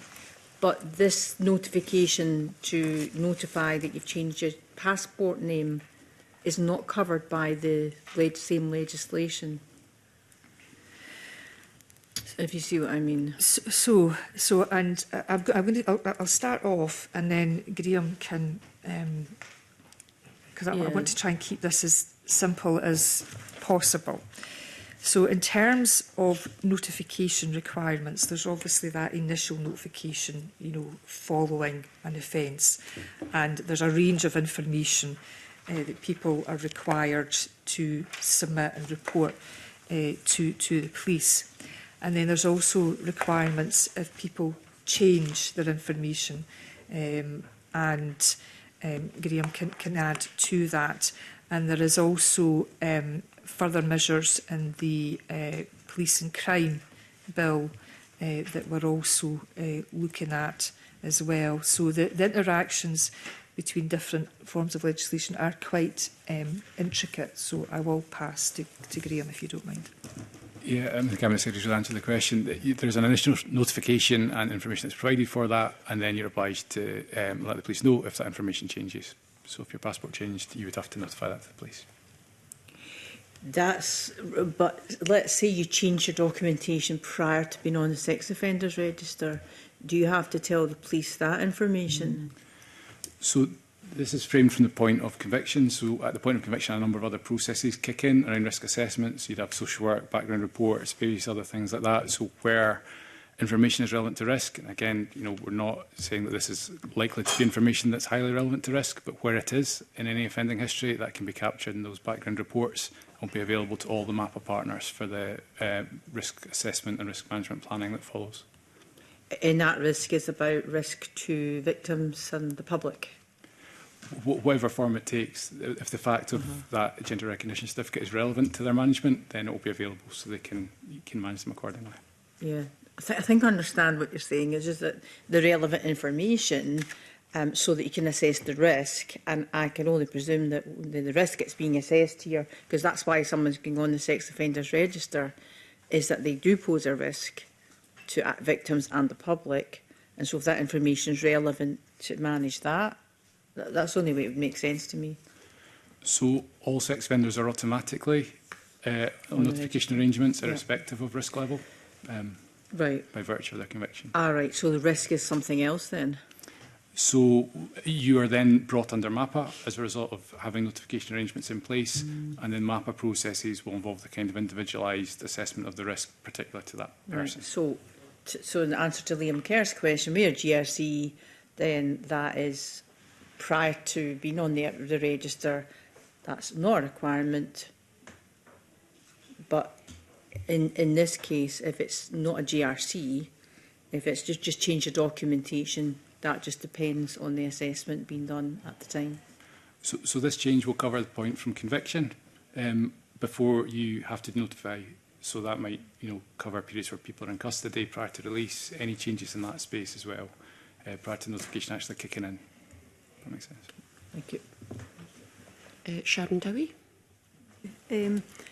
You said earlier on that an application goes to the gender recognition panel and it could be refused if they've got grounds for concerns. It was to see if you could tell me what the concerns would be and why it would be refused.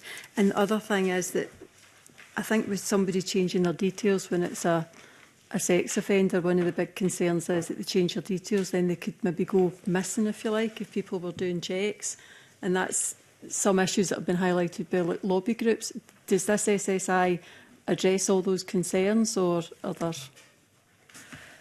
So that this SSI is about adding in a requirement to notify the police if you're applying for a gender recognition certificate and you've been convicted of an offence, a sexual offence that requires notification, and there is a list of information that you have to notify the police of. And what this SSI does is it adds, if you're applying for a GRC, in to the long list of requirements that people have to adhere to in terms of the information that they have to give the police. So the SSI is very focused and it's very specific.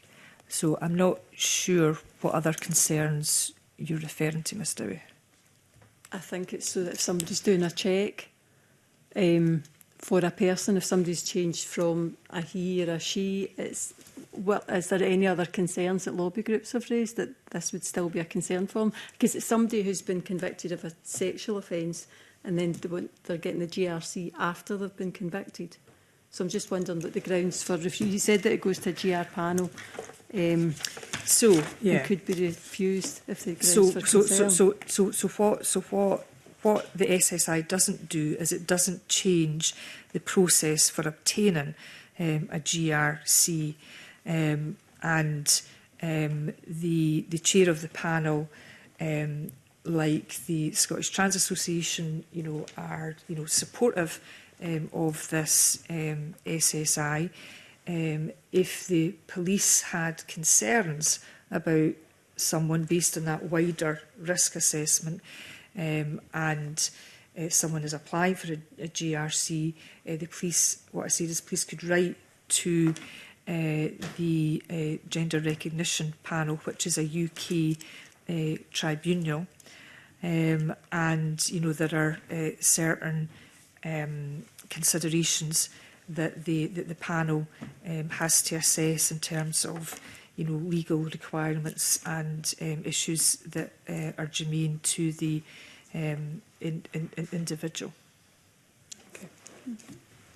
Thank you very much. Okay, if there are no other questions, our next item of business is to consider a motion to approve the affirmative SSI on which we've just taken oral evidence. So can I invite the Cabinet Secretary to move motion number 19301 in her name and make any brief additional comments she wishes to make? Moved, Convener. Thank you very much. Do members have any further points that they wish to raise? If not, can I invite the Cabinet Secretary to wind up and press or withdraw the motion? Nothing further to add, just press. Thank you very much.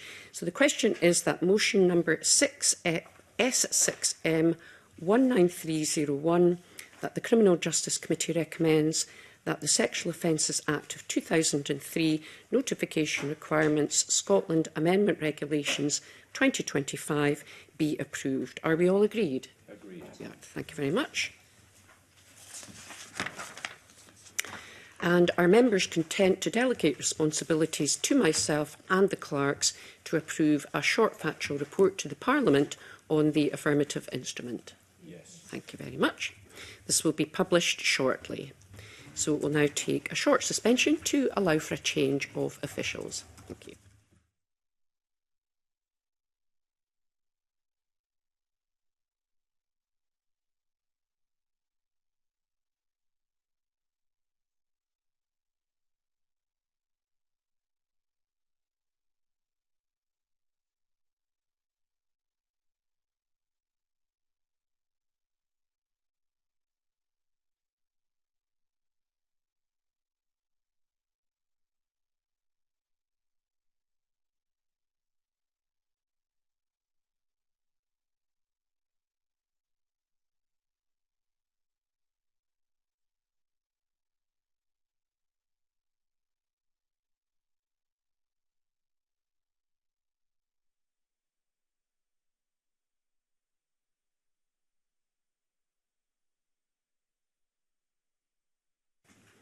Okay, thank you very much. So can I now turn to the Management of Offenders Scotland Act of 2019 and the Prisoners Early Release Scotland Act of 2025 Consequential Modifications Regulations of 2026. And I welcome to the meeting David Doris, Prison Policy, Community Justice Division, and Hannah Hutchison, Legal Directorate at the Scottish Government. And I refer members to paper number 6.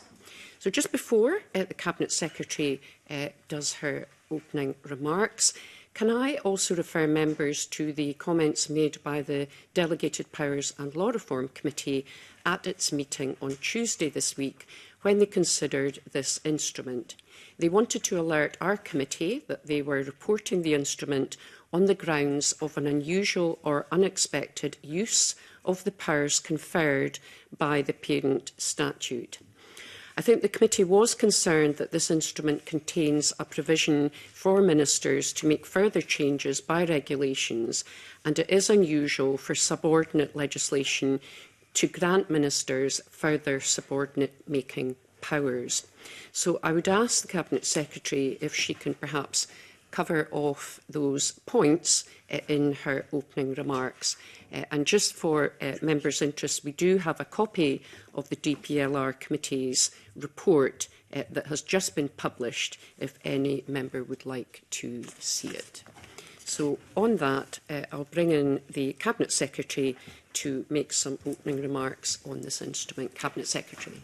And thank you, Convener, and I will take a moment to address that point you've raised in due course that's been raised by the DPLRC.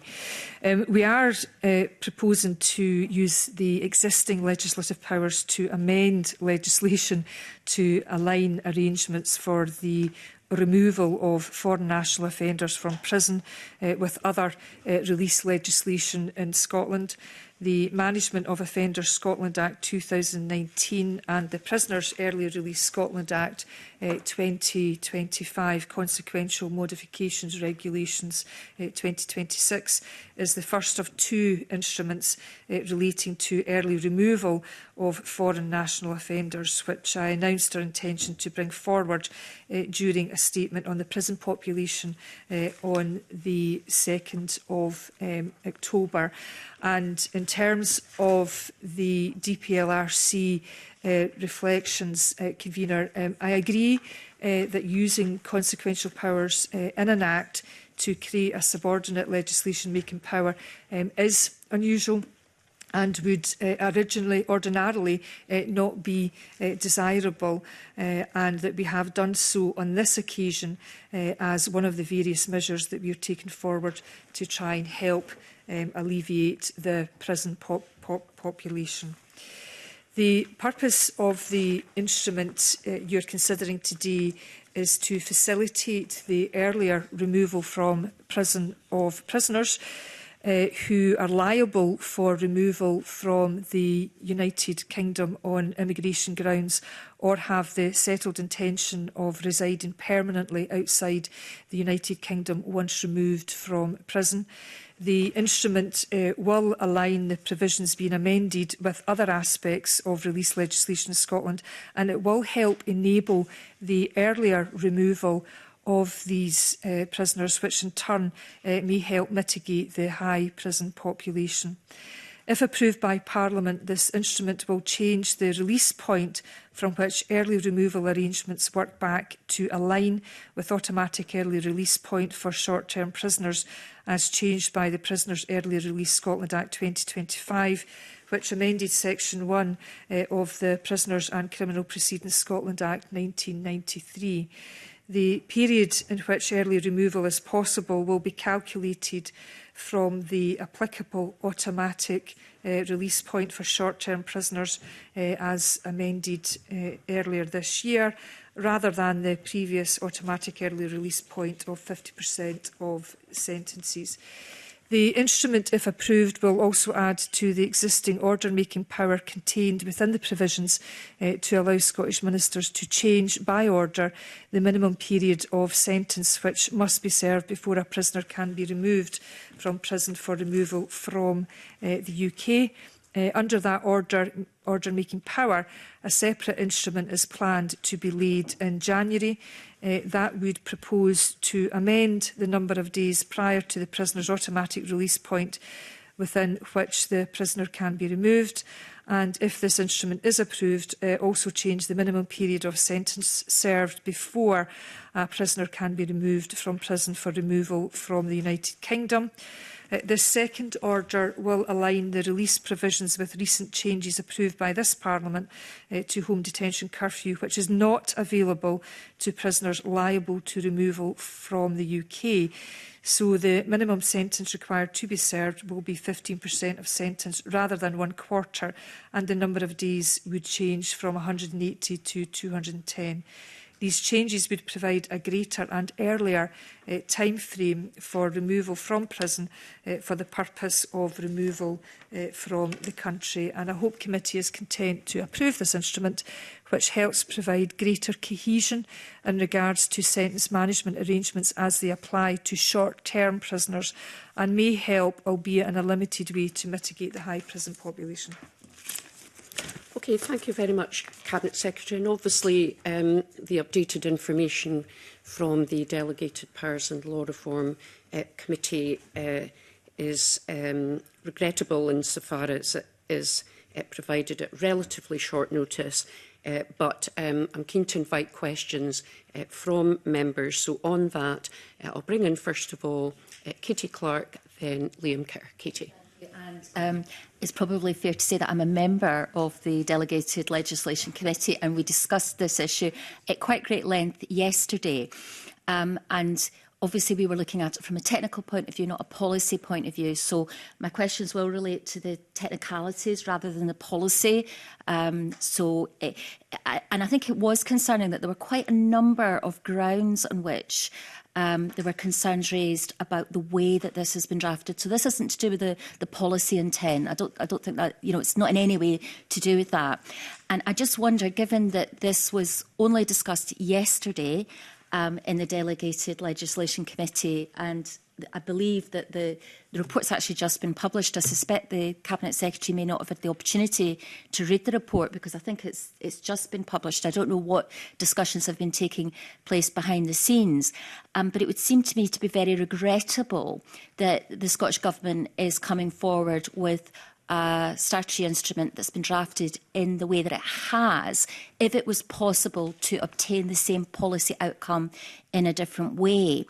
Because what the committee concluded was that it felt that the creation by subordinate legislation of a new power to make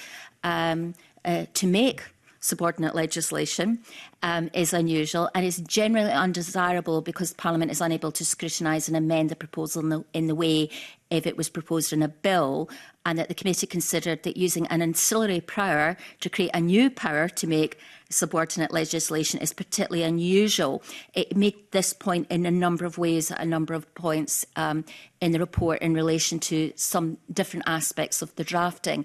So has the Cabinet Secretary had the opportunity to look at this properly, given the timescales, given this is not about the policy, it's just about the drafting, so it's not about the Scottish Government's policy intent, because it would seem to me that if it was possible for this legislation to be drafted in a different way, that would be preferable.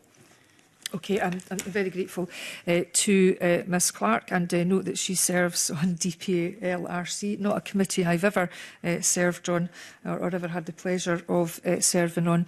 Can I assure Ms Clark that I've had more than one discussion with my officials around what is, I admit, an unusual approach, and I'm not surprised by the commentary by DPLRC at all.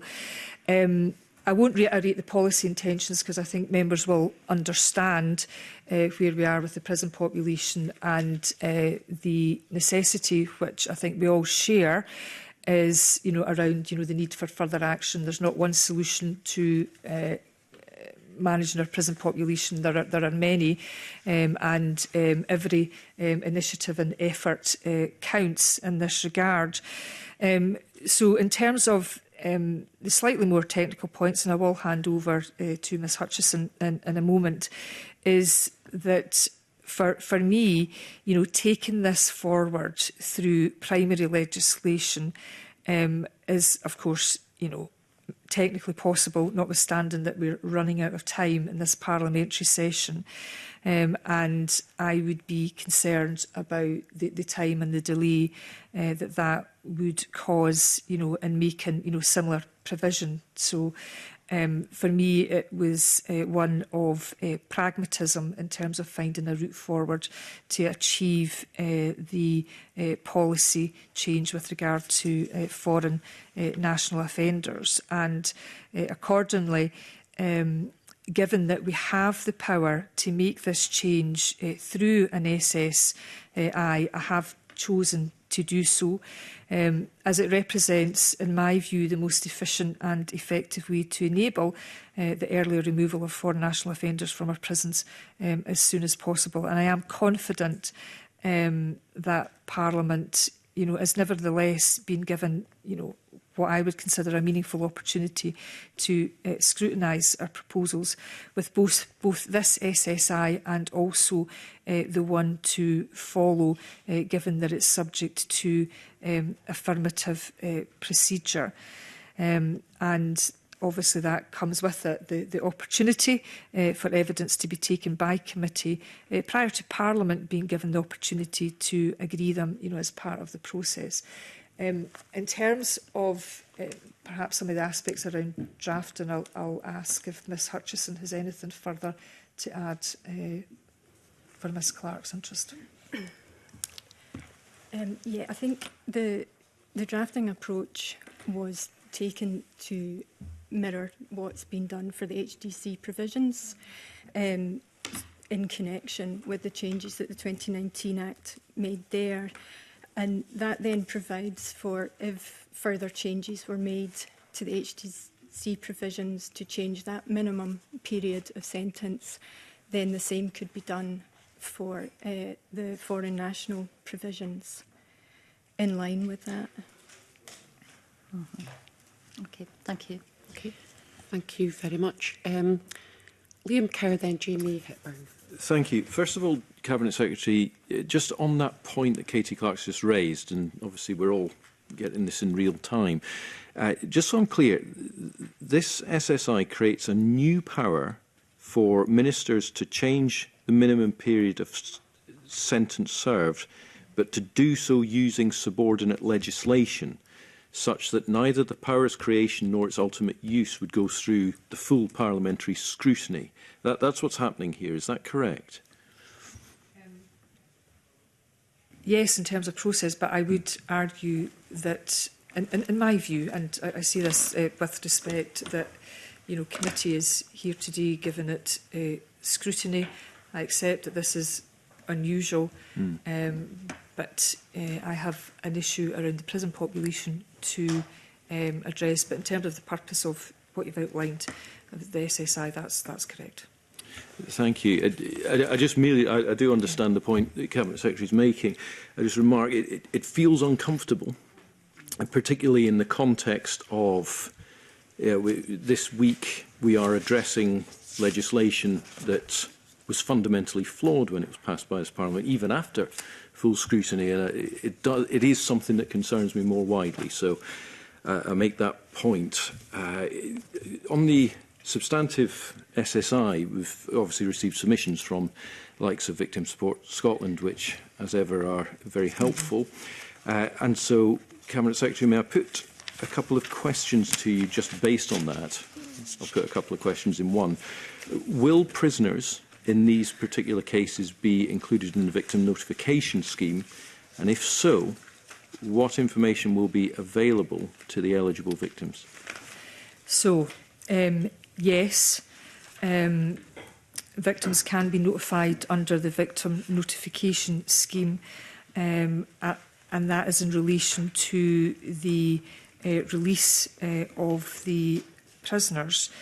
As removals from the UK are reserved, it's my understanding that they would not be notified of the actual removal from the country. But but Mr Kerr and others will remember the amendments that were taken forward in the governing of the Victim Notification Scheme in the context of the Victims, Witness and Justice Reform Scotland Act. And that will better allow those responsible for the removal to work with the Scottish Government to help victims receive more meaningful information in these situations to the extent possible under devolved law. So right now there are limitations. We will try within our powers in the legislation we've recently passed to address that as far as we can, seek to engage the UK Government around this, because I accept that being notified of partial information will be deeply unsatisfactory. So if you receive a notification that the perpetrator in your case has been released, that may well cause anxiety, where that anxiety would be unnecessary if the person knew that they were subject to other procedures that meant that they had been removed from the country. Convener. Jamie Hepburn, then Pauline McNeill. Thank you, Convener. Just on the issue that's been flagged to us by the Delegated Powers and Law Reform Committee, can I just clarify what Hannah Hutchison said there around its intended purpose? Is it's fairly narrowly defined, and I've understood correctly, it's to ensure a consistency of approach between UK nationals and foreign nationals. Is that right? I've understood that correctly. So HDC provisions are not foreign people who are liable to removal from the country are not entitled to HDC. So in that sense, yes, because foreign nationals liable to removal cannot get HDC. That's helpful. I mean, clearly this is a novel process, although it's not without precedent. This is, I don't particularly like the terminology, but it's the Henry VIII power stuff that we debated previously more widely. I've also not been in the Delegated Powers and Law Reform Committee, but I have had the pleasure of appearing before it, and much of these issues have been discussed. But just again to clarify, notwithstanding it might be a novel way of creating delegated powers making process, any changes that were sought to be made would themselves have to come back before Parliament if they're more substantive through the affirmative process, and if otherwise the negative procedure, which could still be subject to annulment. Parliament can accept or reject any changes in the usual way. I mean, that's my understanding, Mr Hepburn, and it's happened before with SSIs where I've brought forward action again in relation to the prison population, and Parliament has exercised its right for it to go to chamber, to be debated and voted upon. Just to follow up your point about home detention curfew, the alignment, and I appreciate this is confusing because we're talking about alignment with other legislation, whether it's early release provisions, STP 40, home detention curfew.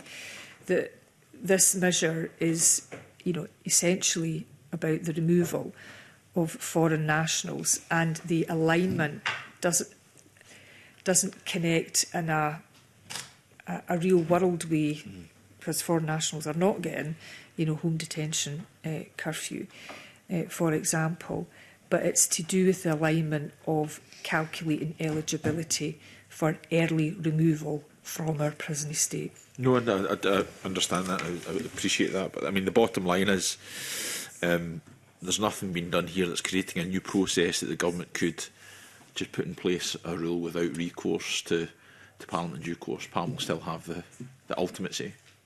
Yes. Okay. Thank you. Pauline McNeill. Good morning. I have to be honest and say that I don't know. I know you've answered a lot of questions, but I don't know if I've understood it all. Can I start by saying I think I'm right, because we had this conversation when you met the opposition parties about the prison numbers, and I think you had a figure of about 600 thereabouts foreign nationals in Scottish jails. Around about that figure, which is a significant number, I suppose. So you're looking for an update? If you have one, yeah. Yeah. So there are a significant number of foreign nationals in our prisons. It's the latest figures I have is 723. But in terms of the early removal scheme, not all of those would be eligible for it, given that it's only people serving less than 4 years. And in terms of those who may be eligible, because there are various statutory exclusions, in terms of the short-term population that may be eligible, it's around 119. Ah, right. Now, because, well, and we spoke about this before, that when you're getting into different categories of prisoners, that's a whole different process. And perhaps today's not the day to be going into extradition arrangements and country-to-country negotiations. So those 119 prisoners, let's say, are they eligible for early release now or not? So that will depend on their offence. So there are exclusions. So is it the same as a? So it's the automatic early release point that's relevant to the individual prisoner, which is in relation to their offence or the existing statutory exclusions. Sorry. So if your release point, if your automatic release point is 50% or 40%, we're not changing that. That legislation is passed. This is about irrespective of the. I will ask officials to perhaps put this into plain English, but this is about if, for example, you have someone who is due to be released at 40% through 40% of the short-term sentence, that actually you'll be able to release them earlier back to their own country. Is that right? Yeah. Is that plain English enough? I say so. Yeah. And he goes on to say that it's subject to the requirement they are liable for removal. This is the phrasing, with the intention of residing permanently outside of the UK. Right, so who establishes their stated intention? So some of that will be due to their legal status as well. Do you want to? Yeah, so there's two categories there. There's prisoners who are liable to removal, and that's on immigration grounds. And then there's prisoners who are eligible to release early because they have the settled intention of residing outside the UK permanently. And that can include British prisoners if they do not intend to come back to the country. Mm-hmm. And how is that established? How do you establish what their stated intention is? I presume you've got to do that, but I think we would need to come back to to the committee on that. Because it seems to me that that's kind of tied in, because so you're releasing them, but then to establish their stated intention of residing permanently outside the UK. So somebody has to check that, don't they? So there has to be an assessment process in the same way that there's an assessment process underlying the vast majority of decisions in the justice system. I don't know at an operational level, David, whether you can add anything more to that. I mean, I would just really say it's a joint piece of work between SPS and Home Office immigration enforcement colleagues, so there will be an information exchange. It's also important to point out the scheme in Scotland, at this time at least, is a consent-based scheme, so individuals have got to agree that they want to be removed, and there would then be the engagement. So there's almost a two-part to this. You have the agreement about the early release from prison, and then the removal part is through the UK process. And it's covered through a sort of guidance arrangement for governors that's in place. But that would be refreshed and updated. And there would be presumably transfer arrangements, because somebody could say, yes, I'm not going to stay in the UK, and then you release them. Presumably there's a process then, because the committee will have changed your mind. Because that's what we have the power to do, is to transfer prisoners. We state in the office here, I don't have the power to remove them from the UK. So the... See, when you leave prison, I'm thinking, when they leave prison, is there a transfer process to transfer them to somewhere else? Yes. Yes. Right, okay. Yes. They're not liberated to make their own way to an airport, for example, or a UK immigration detention centre, or anything like that. Mm-hmm. And then after that, I mean, just for completion in my own mind anyway, I'm just thinking about, well, because these are short-term prisoners, I suppose, but I mean, victims of those crimes that they've committed, and I don't know what the range of crimes might be. I suppose they are medium to lower level, but so they would go back to their home country, and that would be the end of the matter. So there are exclusions, which includes, for example, quite sure it excludes sex offenders. Yeah. So the automatic exclusions, if the prisoner does not consent, the prisoner is, if they're subject to notification requirements under Part 2 of the Sexual Offences Act 2003, so that's registered sex offenders, if they're subject to an extended sentence or a supervised release order. So those exclusions are to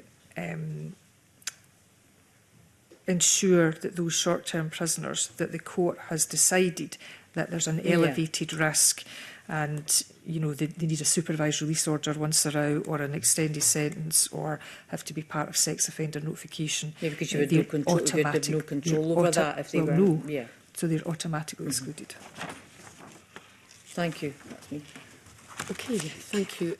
Katie Clark, do you want to come back in? One final question, because the Cabinet Secretary said she'd had the full opportunity to consider what the Delegated Legislation Committee had looked at.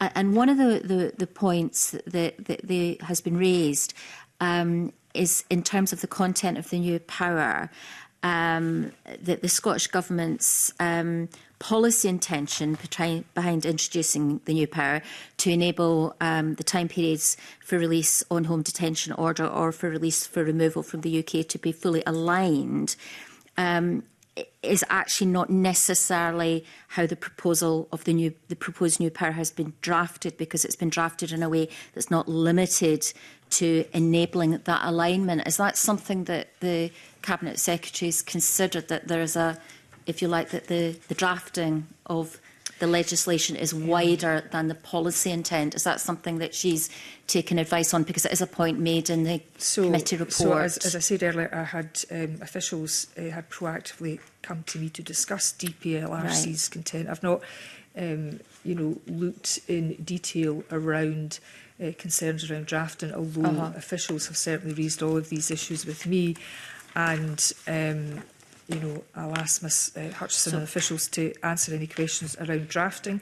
I'm not a lawyer. I'm all about the policy. I'm all about the intent. I've got a prison population that I need to address. People, so that is, if you forgive me, I mean, that is my priority, notwithstanding the importance of the issue. But if concerns are being raised round about drafting, and indeed the legality of the statutory instrument, and whether there is a gap between the policy intent and the drafting, then that it is obviously appropriate that the Scottish Government. I'm not is that something? I'm not conceding that point, because in terms of the information and advice I've had, is that while DPLRC have raised their concerns, as indeed members have, I'm not aware of any suggestion that we are not within our legal competence. So were you aware or that illegality? And my first question earlier on was, had you had the opportunity to consider what was being said? And my understanding is that you feel that you have.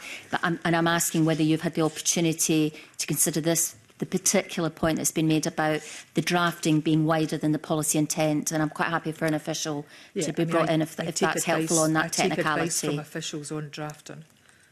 You know, so I don't know if Ms Hutchison, do you have anything I think to add? given the nature of it'd be helpful to get on record the Scottish Government position. I think we have mirrored the position that's there in Section 3AA to provide the same order-making power. So should that then be exercised again, it would be possible to do the same. And here. Just Section 3AA of this statutory instrument or of the 1993 of the Act. Yeah. I understand.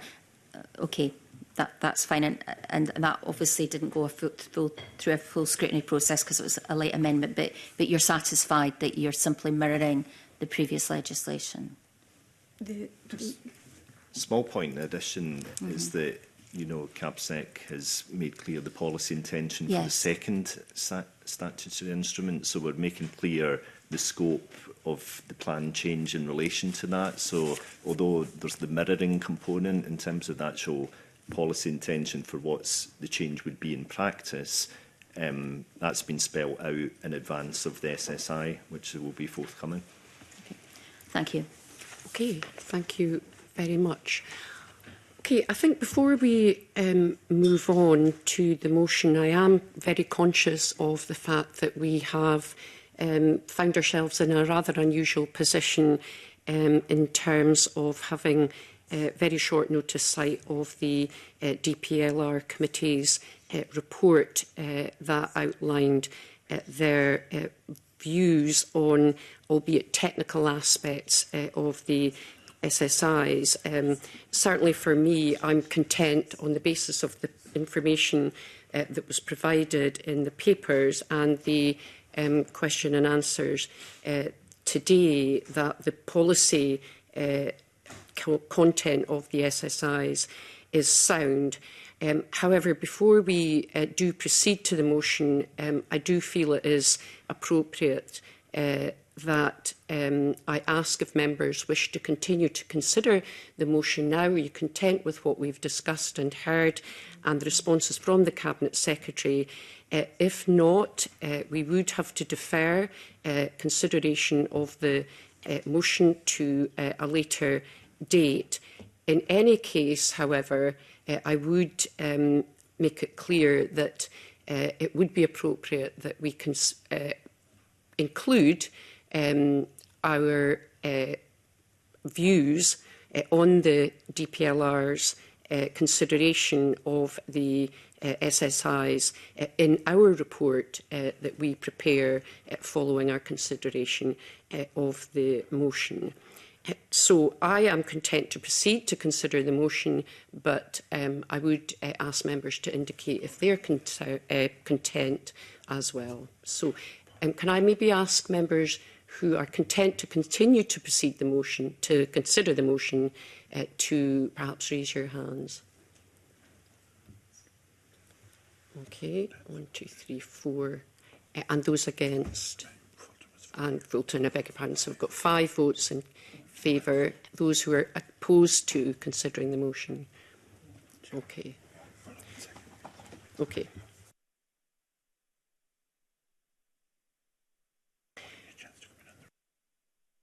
To come in, I think maybe you want to... Yeah. So I'm broadly content with understanding what the SSI is about, and I'm happy with the answers that I've had for Cabinet Secretary. But I confess, I'm trying to... I just feel it's too much to do in a short space of time to really satisfy yourself that you understood everything that's going on here. Because the home detention curfew issue, it's not explained properly in the note to me anyway. I'm struggling to get my head around that. And then, of course, because of the Delegated Reform Committee report, we need to be satisfied as a committee that we're not setting a precedent we can't justify. Now, so I'm in two minds about this, and I would have preferred, but I mean, that other members are not so minded, so I mean, I'm not too upset about that. I just felt really uncomfortable, as Liam did at the beginning, to get to the stage. I'm scrapping around saying, right, I've ticked all the boxes here.